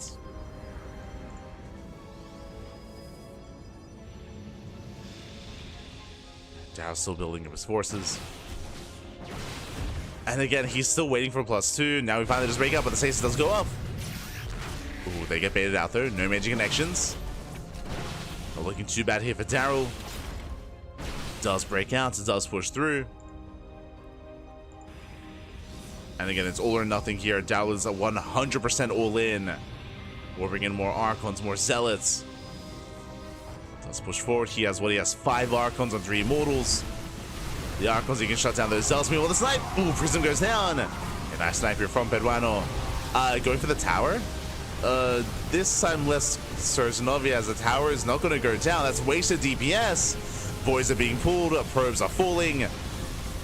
Yeah, lapse of judgment there from Peruano. And Daryl, he's breaking through. He's breaking through this. He's snowballing out of control. He takes down the entire mineral line. Down to a couple of Archons. Does he have enough to keep going? Ooh, it looks like barely not. Oh my god, Peruano, he will barely hold on. Despite having all of his Stalkers doing nothing, they did 0 damage in that fight, sniping the Prism and then just focusing down the tower for some reason. Or again, just some miscontrol there from Peruano. Despite that, does hold. Whew. Does hold on, does survive. And remember, Daryl was all in. Daryl, he was completely all in. The third base is denied. The longer this goes on, the better it's going to be for Peruano. Now, Peruano, he did lose 18 probes there in that defense. He did lose a lot of his economic edge, but it's still there. He's still in 3 bases. He can still recover. He can still recoup those losses. So alas, Daryl, our Peruvian Protoss player here, he is struggling. It was all on the line. I did not quite pull it off.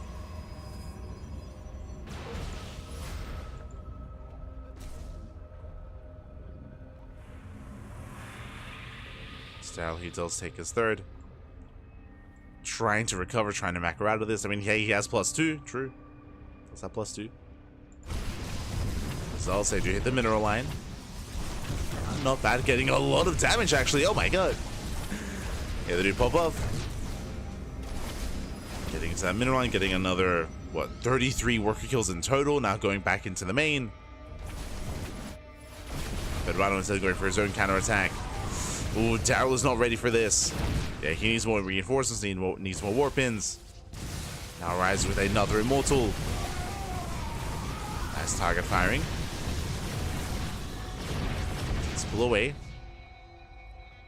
Peruano, he is deflected. And Daryl, can he recover? Yes, Peruano still doesn't have the best economic setup here. As he just lost so many workers. And he's just going mass Archon. Jeez. How many Archons does he have? 8, soon to be 9 Archons. Just pure Archon at this point. It's a lot of Archons. Archons are good, but that's what the Immortals are for. The Immortals, they can just focus on those Archons so fast, assuming they can get on top of them, of course.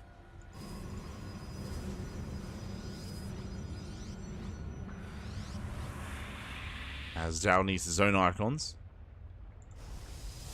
to buffer, to support.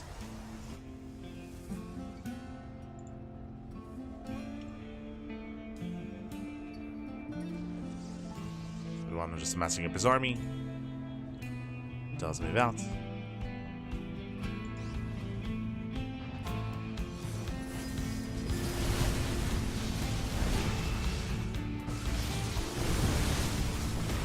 There we go, he does commit, and again the 9 Archons are pushing through.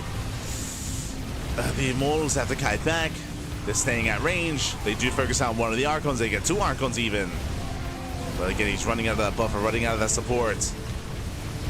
Getting another couple of Archons. Jeez, the Immortals do so much damage to the back line. And Daryl, he's holding. He's holding on back. Oh my god. Again, pure Archon, it does poorly against pure Immortal. Zealous, that does complicate things. We are Peruano peeling off here into the main.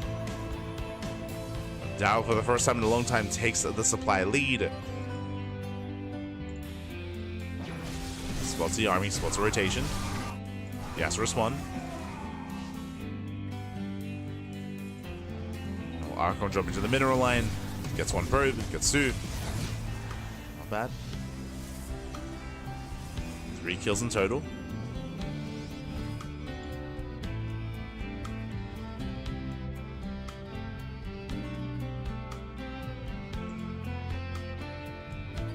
Peruano pulls away. And honestly, it's very tense. It's very tense between the 2 players. Daryl, he has +3. Jesus. He has +3, now working on +1 shields. Daryl still building up a death blow of an army. Peruano behind this. So just stuck on purely Zealot Archon. Getting to +2.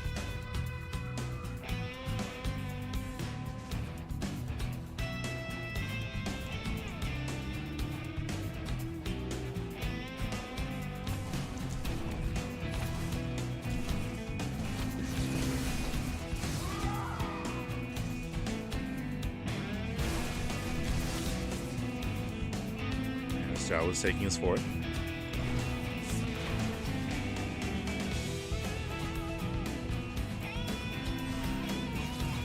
Is getting his 4th base. Likewise, so is Peruano.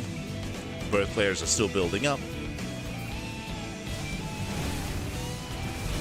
And now we have to take a moment to take stock.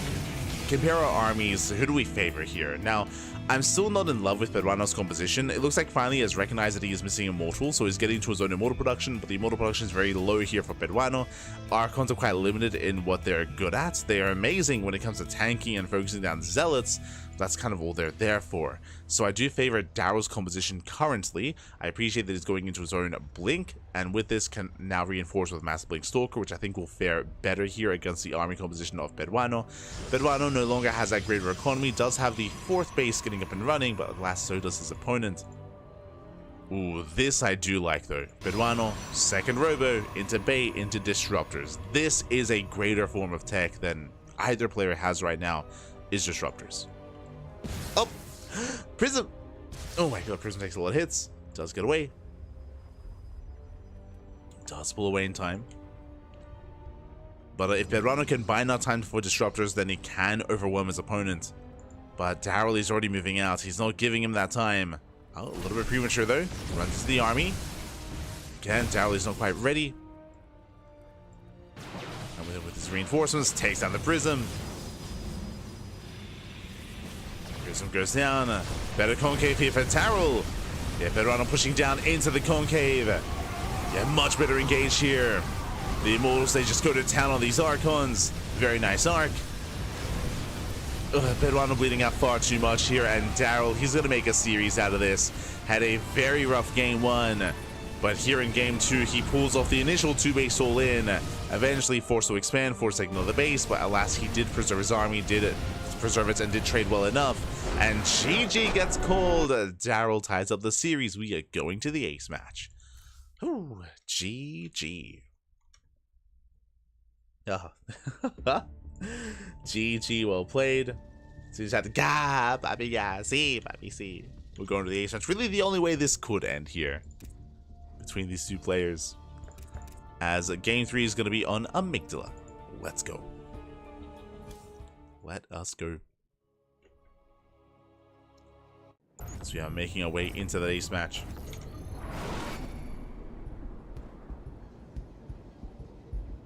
We'll see how this story ends. As spawning in the bottom left-hand corner of Amygdala, we have our blue Protoss player. We have our blue Protoss from land of Peru, representing his own clan. It is Peruano. Being forced into the ace match, we'll see if we can bring it back. Meanwhile, spawning in the top right-hand corner, we have the other Peruvian Protoss player. We have the purple Protoss, representing clan NWCE. It is Darryl.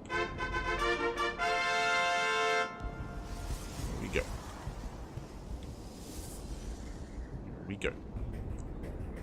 I believe they're talking and they're referring to their current rankings. So as a reminder, this is the round robin format. And basically, Peruano, he's asking him, basically, yeah, Darryl, he was talking about like points and how like I mean, we don't really know the discussion that we're having beforehand, but they're talking about their matches and their points in the group. Darryl saying that that Peruano is his 3rd opponent.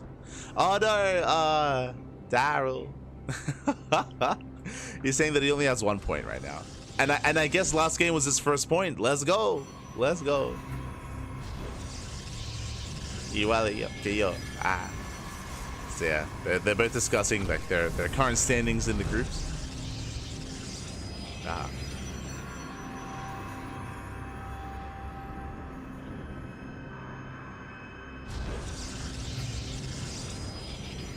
Go. We are going to be settling in. And in total, I believe they have 6 matches. They have 6 matches. Oh man, not mistaken. Leave me alone.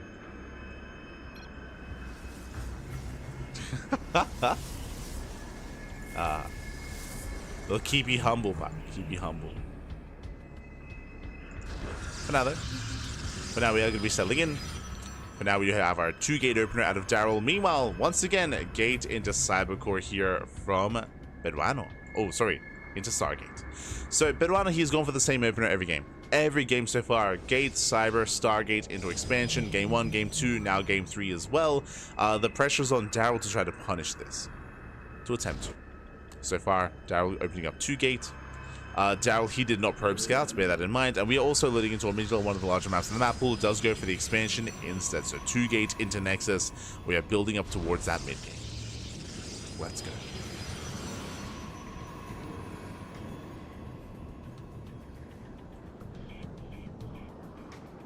Let us go.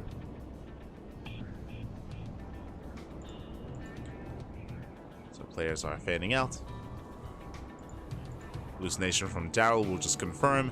And because the opener of Peruano, really Daryl's going to be stuck at home. He has to be stuck defending against the Oracle, as the Oracle is on the way. Hallucination confirms the timing of the expansion and confirms the Stargate as well. Meanwhile, Adept, does shade into the main. Gets a probe kill. And 2 in total. 2 workers go down. Now the shield batteries are finishing up. Just in time for the Oracle. But we have seen stasis traps pop off. We have seen Peruano get damage done. For now, deflected. Now he's ready for him. Peruano, he does actually move out with his entire army.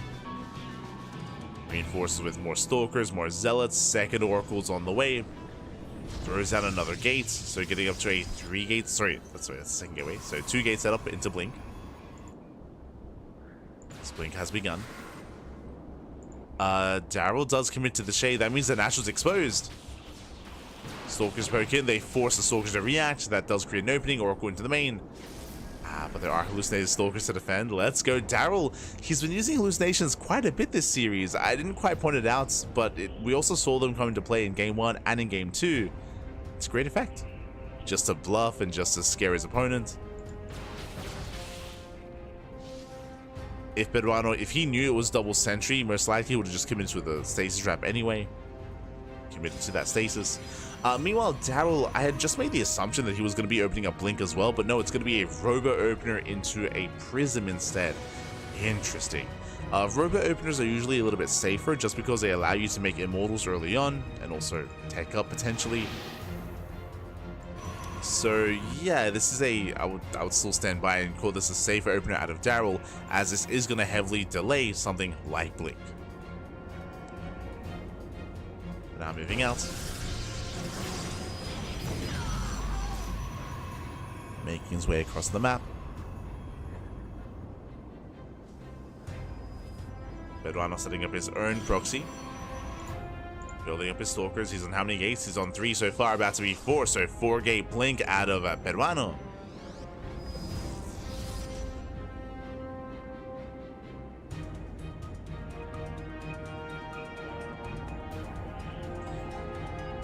And he's committing. Yeah, he's committing here. So 4 gate Blink out of Peruano. He is expanding behind this. At the same time, Daryl does come in with his Adepts. Does slip into the main. Damage is being done, but doesn't matter. Doesn't matter here. Peruano, he does commit. Blades into the Natural. Takes down that shield battery. Workers are going to be pulling. Nice force field. He locks down the probes. Probes are being locked down. Boards are being pulled, and both players are going to be losing their workers here. Workers are going down all over the place. So what's important here is going to be the main armies. Peruano, he can reinforce. He pulls away. There's that recall. Oof. Small workers are falling. Daryl, he races back home, hallucinates the immortals. Let's go. Does hallucinate. As it settles, Peruano, he's now down in the economy, down to 33 workers. Oh, he's in a rough position here. But instead, he has a larger army. He has 11 Stalkers. Glaives on the way for Daryl. Oh, third base a little bit ambitious, is going to be denied. Oh, that's a kill! That should not have happened. That's a kill, not a cancel. Not like this. Not like this.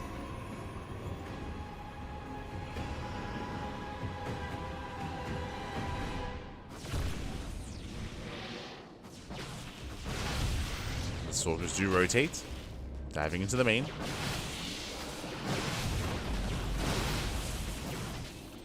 Diving into the main base, catching out more key units, catching out the Prism, and Peruano just out positioning Daryl here. Remember, Daryl, he doesn't have Blink of his own. We can just target down Stalkers, go for the Immortal as well. Massive pickup. Oh, Immortal will survive. More boys being pulled. And despite the initial defense here of Daryl, he's struggling. He is struggling here. He'll lose the final Immortal. Oof. We have one more on the way. Just now popping out. That'll help survive a little bit longer here, but this is just critical damage at this point. Yeah, Peruano, he dives in, takes down another Stalker.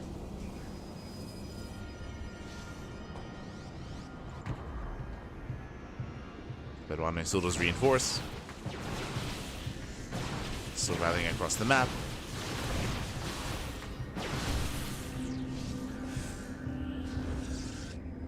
Still does rally.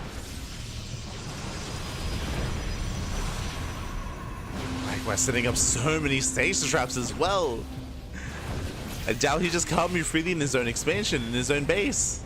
There we go, blinks down to low ground, catches more Stalkers, going for the third. GG gets called as Peruano gets out of hand, he gets out of control, and Peruano, he will claim the series 2-1. GG. Ooh, GG, well played, congratulations. Peruano, he will claim it, he will advance, or he will take down his opponent 2-1. But a shout out to Daryl, because Daryl, he was able to hold his own in game number 2. A very intense back and forth between Daryl and Peruano. And as we did here, this was Daryl's first point in the group as well, is to take a map off of Peruano. GG. GG, well played. GG, well played. With that, that leads us into our next series. That leads us into another interesting one, just because I'm curious to see how this did play out and how AqueroN is looking. I mentioned this before, but AqueroN, he does make his return. AqueroN, he has not competed in StarCraft in like 6 months. It's been a long time. It's been, sorry, I would say 5 months. It's been 5 months since he last competed. AqueroN, his last tournament was back in October of last year, and because of that, I had assumed that he had silently retired. Thankfully, I am wrong. Thankfully, or at least, I mean, he's at least playing in this event. He does make his return for the first time in 2025 in the Hispanic Star League. AqueroN, he is back, but he is looking different here. AqueroN, I would say he was one of the best European Terran players out there. I would have rated him, I believe, either equally with Battle B or even above Battle B. But again, AqueroN, he did step away, and AqueroN, in his return, is not Terran, is Protoss. AqueroN, he has switched to Protoss. Whether this is a permanent change or not, hard to say. Hard to say. I mean, we're about to find out. We are about to find out. Is this something that he's going to commit into, just pure Protoss? Is he going to race switch later on in the tournament? Hard to say. Hard to say. We're going to find out. If I get the opportunity to ask him, I will. I will ask him, you know, the motivations behind it. I know there's been a lot of hype around Protoss recently, as a lot of players have been switching to Protoss, at least for certain matchups, right? Like Clem plays Protoss to avoid mirror matchups. Raynor and Dark, they play Protoss to avoid mirror matchups. Cyril, he was playing Protoss recently in 2v2s. Like, a lot of people have been playing Protoss. But not many have been like making the full switch. That's the difference. Like, usually these pro players, they're using Protoss to supplement one of their weaker matchups, but AqueroN, for now at least, has made the full switch. And because that, I'm curious to see what his Protoss is looking like at the moment. I'm curious to see what the game state is for AqueroN, what kind of form he's in. Let's go, as we are going to jump into game number 1. Game 1 is going to be on Amygdala, as he's up against Daryl.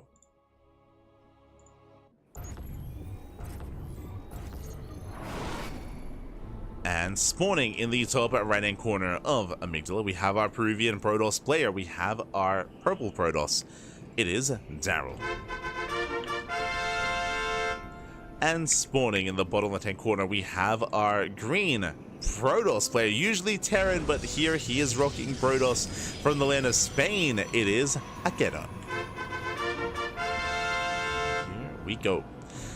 Now, Before this event, I would have said that AqueroN is the best player in Spain. 100%. He is the best player. We have had a couple of others, of course, especially in many years past, back in Heart of the Swarm, even early Legacy of the Void. Players like Vortex, players like Luciferon were not even just the best players in Spain, but they were some of the best players in all of the foreign scene and the foreign community outside of Korea.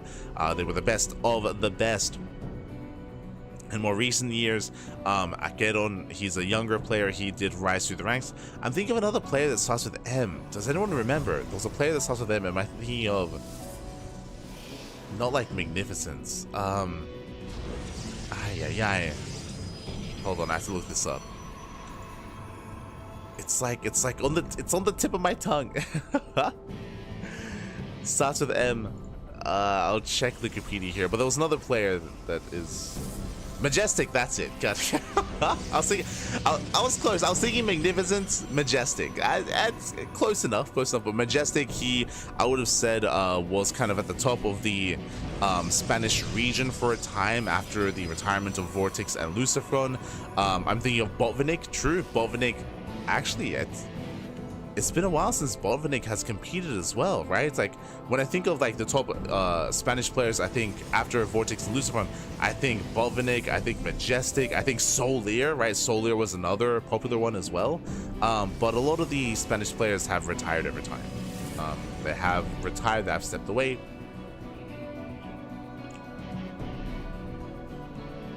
Just checking, yeah, Solier hasn't been competing in quite some time, actually. Botvinnik last competed back in 2023. Jesus, it's been that long. But nowadays in modern StarCraft, the reason why I bring this up is because AqueroN has switched to Protoss. I don't know who's the best player in Spain. Not anymore. I would have, with confidence, said it was AqueroN. But now that he switched to Protoss, I can't say that. Not yet. Not yet. Especially with the return of Vortex. We'll see. But now we have our pylon blocks. AqueroN does open up double gates, so 2-gate opener into a Stargate from our Spanish player. Meanwhile, our Peruvian player going 2-gate opener into a Robo instead. This looks like the beginning of a one-base all-in. Looks like Daryl, he might just respond with a one-base all-in as the pylon does block the expansion.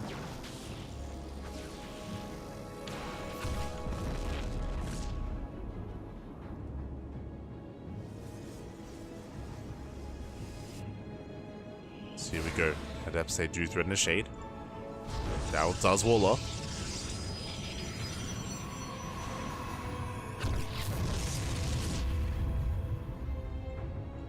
Does wall off. Will expand. Takes a natural.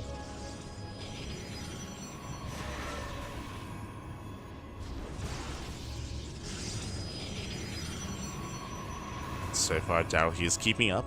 He's maintaining himself. Oracle's moving out. Here comes that prism here from Daryl. Daryl does expand, so he's not going for the one-base all-in, but still hyper aggressive here. Can soon move out with that prism. AqueroN will confirm. Makes his way into the main.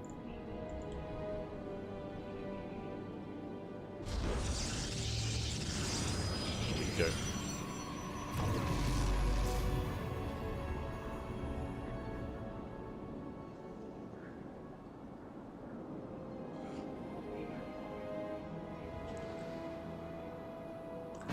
As AqueroN, he does reinforce. The first Oracle is deflected. We have a second Oracle moving out. Bearing in mind, 2 Oracles, they can one-shot workers. Oh, and Daryl, it does leave his army idle. Sentry goes down. Nice pickup.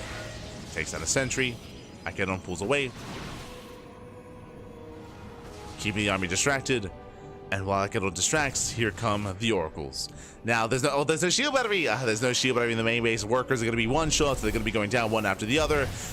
Some split attacks, not really targeted here from AqueroN, but regardless, damage is being done. Yeah, workers are falling. This is critical damage. 16! No, 16 probes go down. Daryl, he was distracted. Attention here at the natural, and he's being pulled apart. He's just being pulled apart left and right. GG gets pulled, and in one fell swoop, AqueroN will take game number 1. Whew. GG.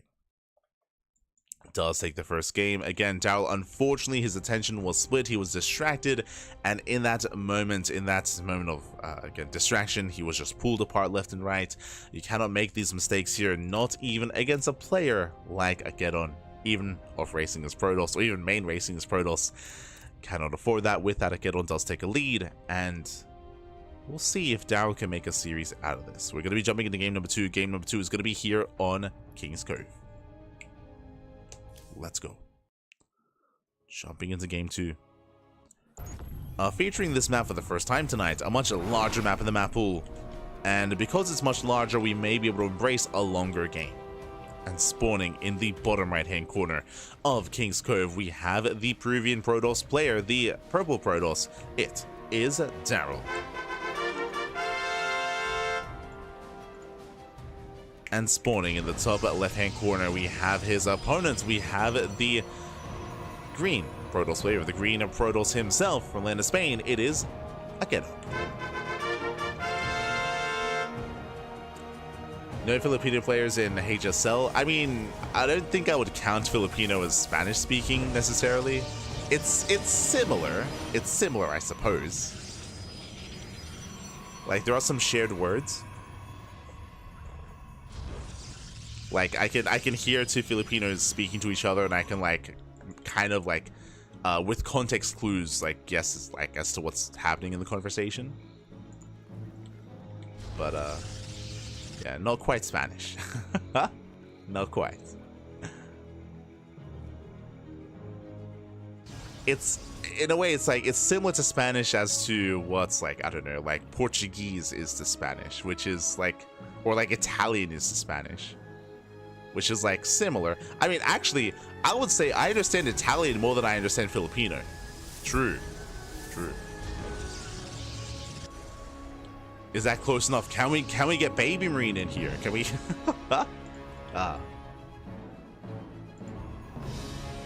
I like how my assumption is that if we allowed Italians to play, Baby Marine would play, but Raynor would not, because Raynor, he's still lost in the rift, is the reality. He's he's still lost to us in the void, never to be seen again. Smurge.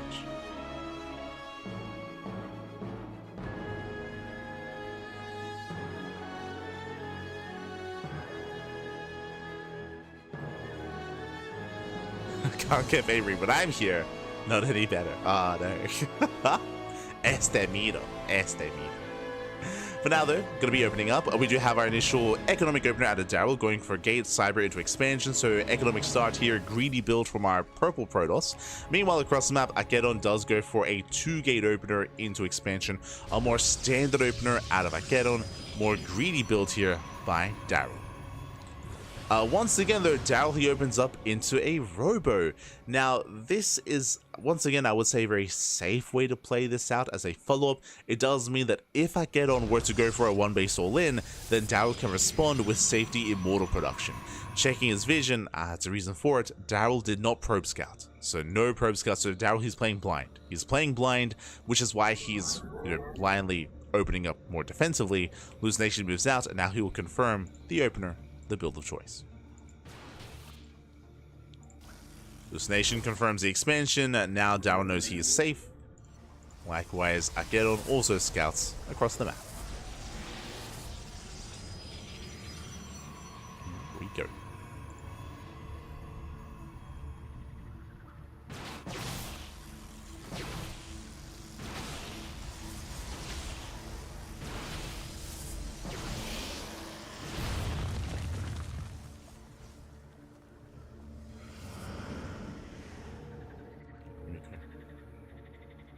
Languages are all the same. French, Italian, Spanish. French is different enough. Like, French shares some words as well, but that's I would say further away from like one step further away in a sense. I guess you can kind of make out a little bit. Maybe I haven't heard enough French.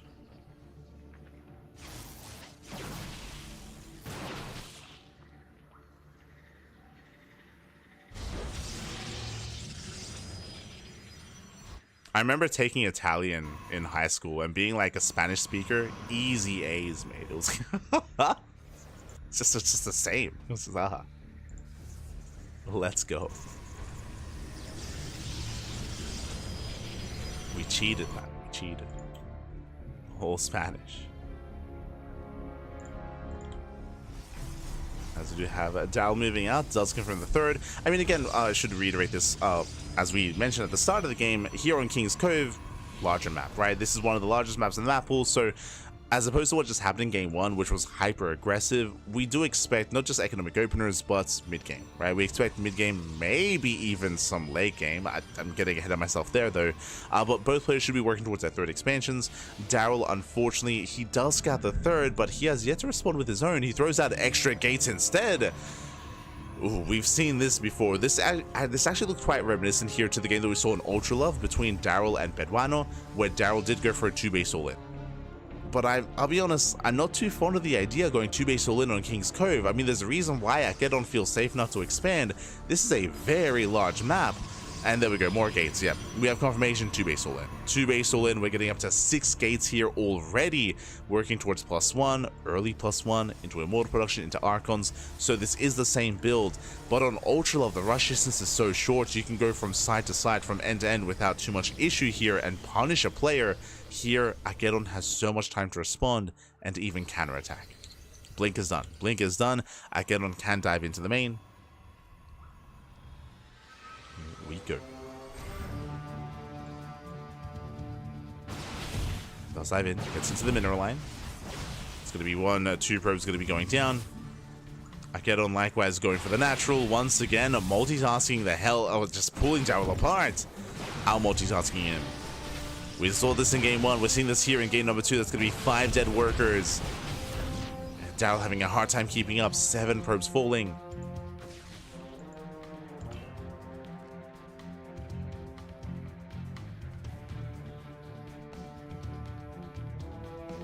As AqueroN does attempt to contain.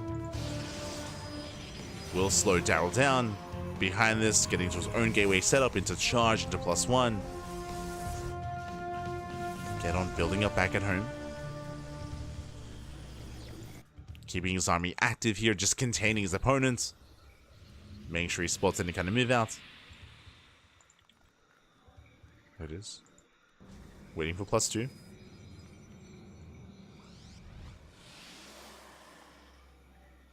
Is waiting for +2. If you recall against Bedwano, that was sniped, it was delayed. Not this time though.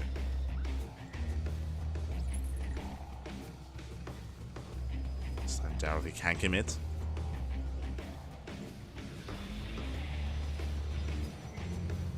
There we go, just warping in an extra wave of zealots.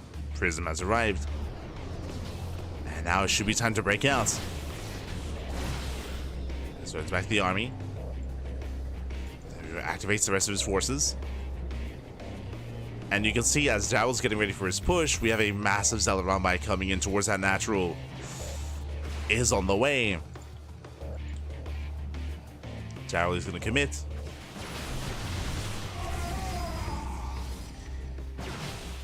Pushes to the center. AqueroN kiting back. And as he's buying time, he's just going to commit here. Here we go. Zealots into that mineral line. It's all or nothing for Daryl. I mean, he was already all in, but now he's forced to recall. No, forced to recall. Probes go down, and this is going to be a hefty delay here. This is just giving AqueroN so much more time. 9 probe kills, they'll say pull out. Back at home, extra, oh my god, gee. Back at home, we don't just have warpins, we have cannons, shield batteries, force fields. A full wall up here at the natural as well. AqueroN, he is ready for this. He's more than ready for the all-in. Oh my god. And Daryl, I mean, there's no turning back. We got to commit. He runs into a wall of cannons. Zealots, they do come in to reinforce, collapsing in the army. AqueroN, it looks like he's racing back home. He does go for the recall. And honestly, he didn't even need it. The recall will help. Stalkers, they were recalled to the natural. They're now coming in to reinforce. Daryl, he will not be able to reinforce his army though. The prism goes down, massive snipe. And with that, AqueroN completely shuts Daryl down. GG gets called, and AqueroN will take a 2-0 lead. GG. Whew. GG, well played AqueroN. He will claim the series, but as a reminder, we are playing all 3 maps regardless of the score. So Daryl, he will have another chance. but there were a lot of similarities here between Game 1 and Game 2. Game 1 was very short, was very abrupt, that is true. We saw AqueroN very quickly, very swiftly deal with Daryl, but a lot of it came down to his control, came down to his multi-pronged aggression, came down to the lack of attention that Daryl was able to have to defend both locations at once. We saw that here as well, where even though Daryl was building up into a 2-base all-in, he was being pulled apart by Stalker counterattacks in the main, in the natural, Zealot run-bys as well. AqueroN, he was just all over Daryl, and Daryl just had a really hard time even engaging with his all-in. And to be fair, I also disagree with the idea of going for the all-in, specifically on this map as well. It isn't just the size of King's Cove, but as you saw, there's a ramp coming into the natural and also a ramp coming into the 3rd base. Like, both the 3rd and the natural are very defendable here on King's Cove. Very difficult to be aggressive, let alone all-in. With that, we're now getting into game number 3. I would say game 3 would have been an amazing map for a 2-base all-in. We're loading into Whispers of Gold.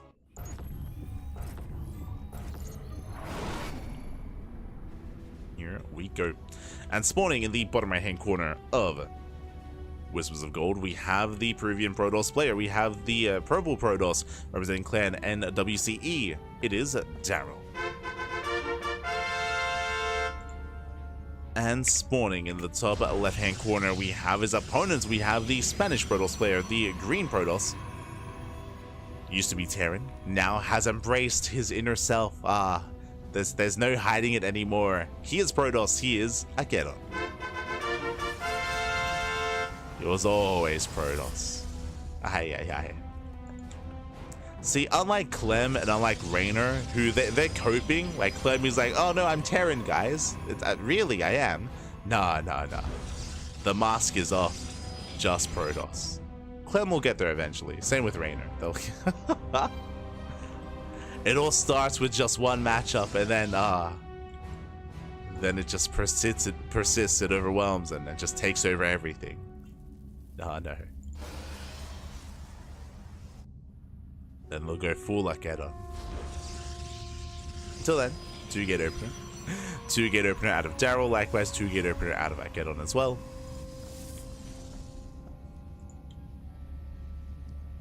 So far so good. Mirrored builds.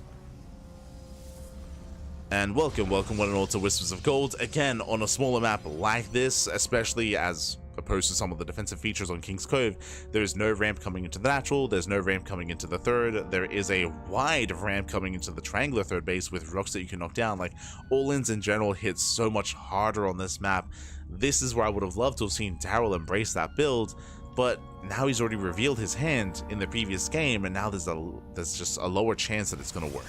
A lower chance that it goes unscouted, as now AqueroN is on notice.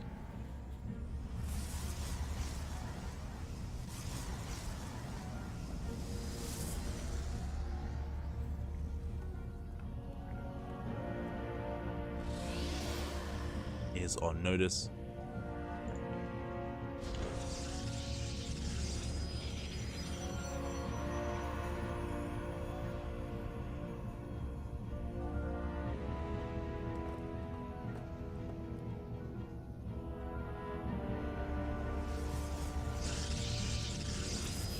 AqueroN going for his own pylon block, will delay the expansion. Is going to be Stalker Sentry opener here out of Daryl. Meanwhile, we have double Stalker out of AqueroN.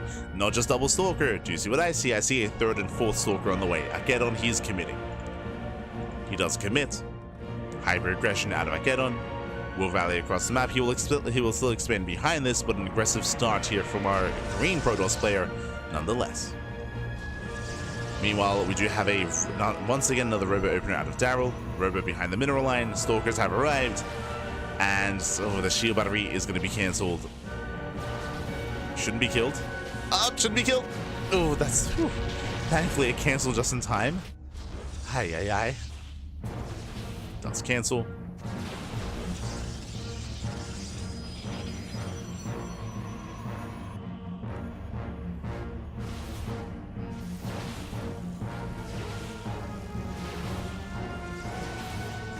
Meanwhile, it does hallucinate. Once again, Daryl, like almost every game we see hallucinations out of Daryl. I appreciate it. I mean, hey, tanks a shot, tanks a volley. The hallucinations, they have value here, but once again, another shield battery. Oh, that time it's going to be killed. It's a kill, not a cancel. And he's gonna get another? No shot. Does he get another? Hallucination once again tanks another volley. Hallucination runs out. Again, not attempted here to go for that shield battery. Once again, going for the force fields. Yeah, it does lock down the army. One stalker just zoned away. Again, trying to force the issue. So just rallying across the map, and it looks like he will pull back in time. Very nice control. AqueroN, calm down. Oh my god. He's got some moves. He has the control. Oh, has to be careful though. Does pull back those weakened stalkers. Barely did save them. Prism has right for Daryl, and Daryl, he will barely hold on. Behind this, AqueroN getting his own natural saturated. We have a mortal production on the way. Also a robo here by our green Protoss player. And Daryl holds. Daryl, he does hold, he does defend.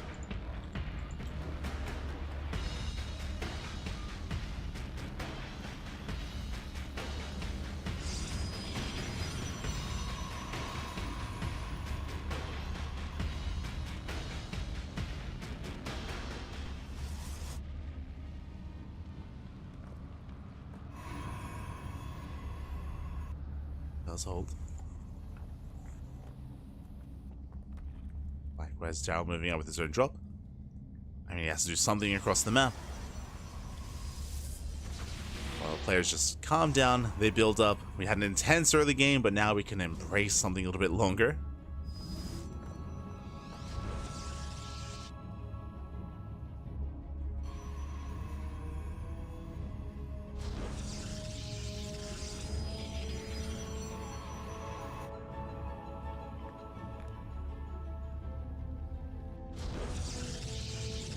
So you see Daryl making his way towards that main base. We have an Eps here on the right hand side to threaten the natural.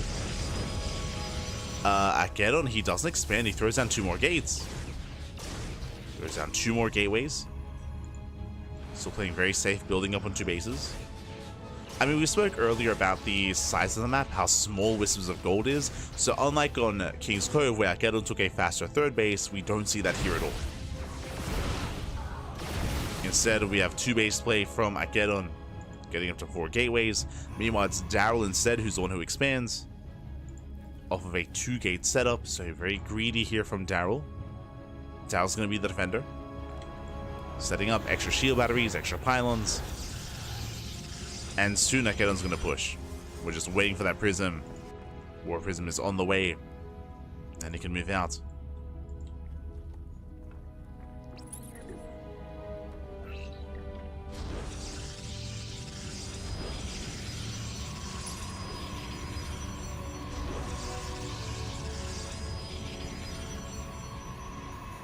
Can move out. Here we go. Prism has arrived, and here comes the push. And what do we have? We have 15 stalkers. Jesus. He has 3 times the stalker count here of Daryl. Daryl only has 5. We have an equivalent immortal count, mass sentry. I mean, force fields, they can make or break a fight here, but blink is soon to complete. Daryl, what does he have going for him? He has +1. He has +1, and he has an abundance of sentries. So he can try to pull off a defense. It's like AqueroN, he does commit in. Oh, it does attempt to. Once again, they're being forced back. AqueroN dropping into the main. It does blink forward. Alas, Daryl out of position complete. Oh no, he's out of position. And now we can force field. We can force field the ramp. And Daryl, he's left out of the main base. He has been out of position. There are the force fields, and Daryl, he cannot get in or without a recall, and the expansion falls. There is no recall. Prism goes down as well, and that's going to be game. That's going to be game then and there. Daryl, he can do nothing about this. He's stuck on the low ground. He can try, but he can fail. He can fail to push out the ramp. There's another force field. He's just being torn apart here. Ay, ay, ay. Catching out the reinforcing immortal, takes down the cyber core. No more stalker reinforcements. Once again, another force field. GG gets called, and AqueroN, he will take the series 3-0, advancing out of Group B in 1st place. GG. GG. Congratulations here, AqueroN. He will take it. A very impressive performance. And again, I was most curious as to what AqueroN's Protoss was looking like and what he was again, what he was looking like, and kind of his form here as Protoss. So far looking quite strong. I appreciate that the variation of builds as well. That's also important to take note of, is that we did see some economic openers, we saw some more aggressive openers.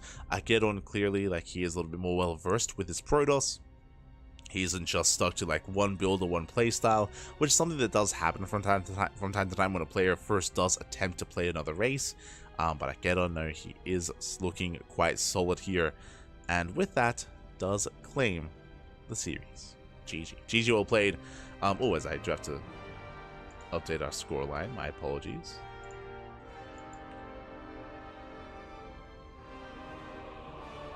Beautiful. Actually, I have to refresh.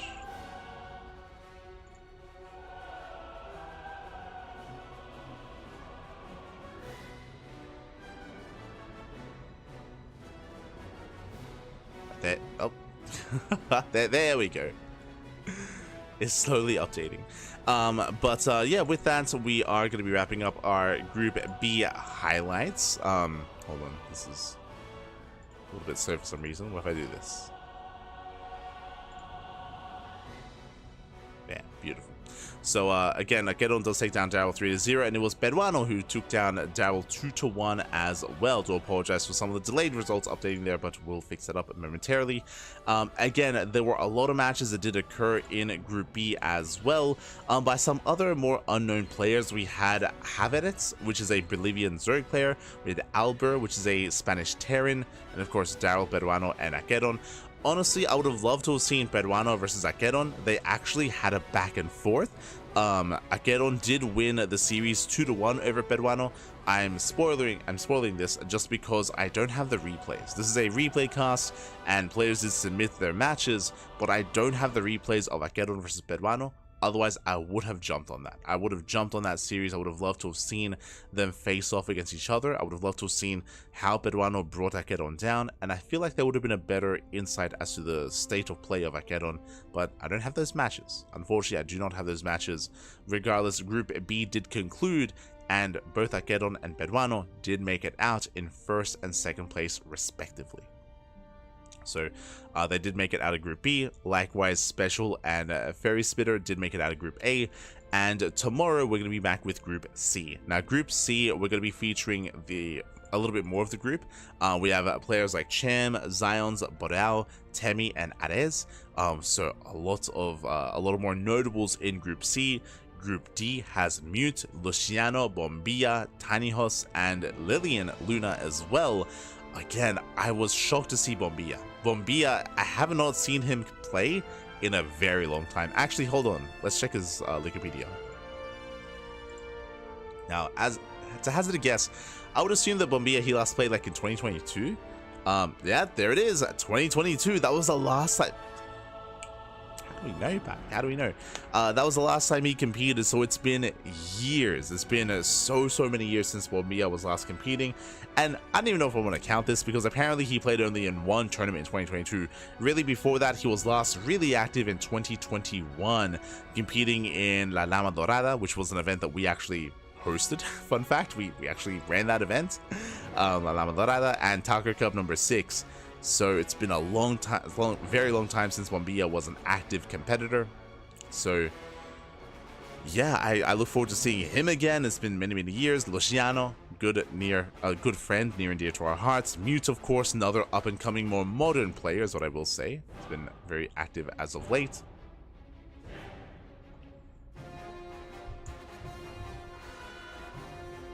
So great to see him returning to the game. Some other featured players here that we're going to get into eventually is Eggs. Eggs, he has also been very inactive. He is the best player in all of Colombia. He's going to be in Group E. We also have Vortex, I mentioned before, the Spanish Zerg player who hasn't competed since like 2018 or 2017 even. I think he retired back in 2017, so it's been so long since Vortex has competed. We have Ryojin, Draconix, Neo, Tavito. We have Eon as well. A lot of notables, and we'll be getting into those groups in the coming days. Tomorrow is Group C, and the day after that is going to be Group D. Oh boy. It's catching up. just catching up. So yeah, do look forward to that. Do look forward to that. It's going to be amazing. It's going to be beautiful. It's going to be a lot of fun. Again, shout out to those working behind the scenes at the HSL, the Hispanic Star League. Again, it's of course organized by by content creators like Bond, Enki, Protosito, Asitasca, and the Novak as well. So a lot of support here, a lot of crowdfunding for the tournament. I know that there have been a couple of hiccups here and there, especially when it comes to the group stage. I did allude earlier that some matches were not played or were not submitted, so there's a little bit of there's definitely some teething issues when it comes to running the event, just because of how big it is and just because of how many players there are. But if there is a season 2, I'm sure they will refine that process, and I'm sure they will be more on top of that. I'm sure. Just a big project, a big endeavor, hosting the HSL, and I hope that they all have a great experience. And again, we'll be continuing our coverage of the HSL starting tomorrow.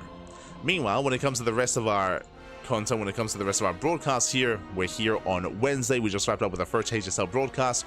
We're going to be back later on tonight with the Rex March Madness. That is going to be later on this evening here. What is the Rex March Madness? Rex is a Taiwanese Zerg player. He's a good friend of the channel. He's actually a patron. We'll get into our Patreon later on, but Rex, he's a supporter of the CranKy Ducklings, and Rex, he has created his own tournament this month featuring some of the best players in the world. When it comes to Terran, we have Clem, Bjorn, and Cure. When it comes to Protoss, we have Max, Hero, and Zaun. When it comes to Zerg, we have Solar and Shin. So we have an amazing lineup here. We have 8 players competing in a group stage initially, and then a playoff bracket next week in the Rex March Madness. So we do have Group A tonight and Group B tomorrow, so both groups can be played out over the next 2 days. Likewise, HSL on Thursday, HSL on Friday. We have the Podcast Friday evening. We have KSL on Saturday. We have MSO on Saturday, and we have Sunday with back-to-back broadcasts. We have Firegrow Cup, Host Open, SEL, and Sparkling Tuna Cup. Now, what I will say is that we will most likely remove an event from Sunday because we are overbooked. The events, they don't cross over each other, but I would like to sleep eventually. I would like to, I could try to commit and try to cast all 4 tournaments on Sunday, but I would like to get some rest at some point. So most likely, we will be rescheduling one of those and doing a replay cast instead. So just as a heads up, Sunday is very intense. We have a lot of casting to do. Most likely one of those will turn into a replay cast instead, just so we have, you know, a little bit of breathing room there so we can sleep and we can get some rest. So that's going to be Sunday. But otherwise, as you can see, we're live every day. We're live every single day, multiple times a day. We cast more StarCraft than any other channel out there, and more than anyone else. We have the content, we have the quantity, we have some of the quality as well. A bit of a shorter broadcast initially, which I am more than happy about. I am very, very sleep deprived. I did not get a lot of rest, so I'm looking forward to getting some sleep before the Rex March Madness to be well rested to get into the rest of the week. As you can see, it is a very intense week of StarCraft. Plenty of content to come, plenty on the horizon. Otherwise, thanks for watching. Otherwise, thank you for watching. Thank you for tuning in. Hope you enjoyed yourselves. Hope you had a great time.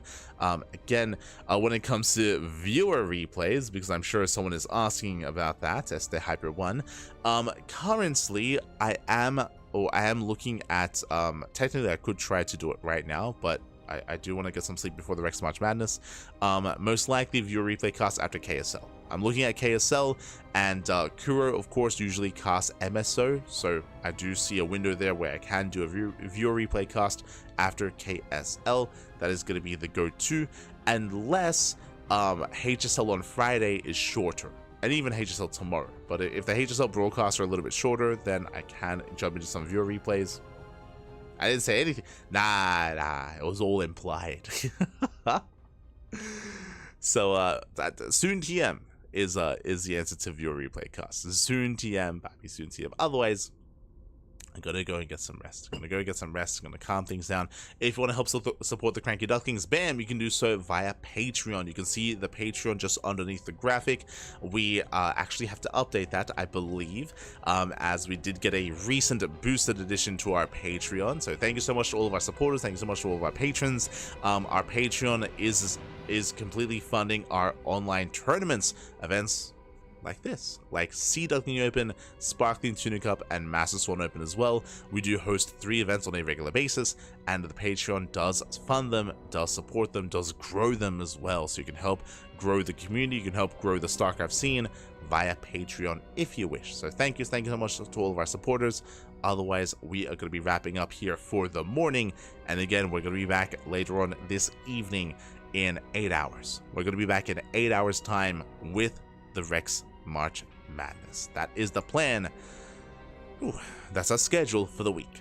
That is our weekly schedule, so do tune in. Once again, if there is something that you like here, if there's something that you see that maybe you can't watch it live, it's difficult to watch all things StarCraft. There's just so much StarCraft going on, so watching everything is almost impossible, depending on where you are in the world and where your time zone is, how much free time you have. But if you see something here, if you can't watch it live, then check out our YouTube, !socials in the chat, and you'll get a link to our YouTube channel. We do, there we go. We do upload to YouTube on a daily basis, and we also stream. We dual stream on Twitch and YouTube as well, so the VODs are all on YouTube, so you can find them there at a moment's notice. They're all available, so you can tune in at your own convenience. Otherwise, thanks for watching.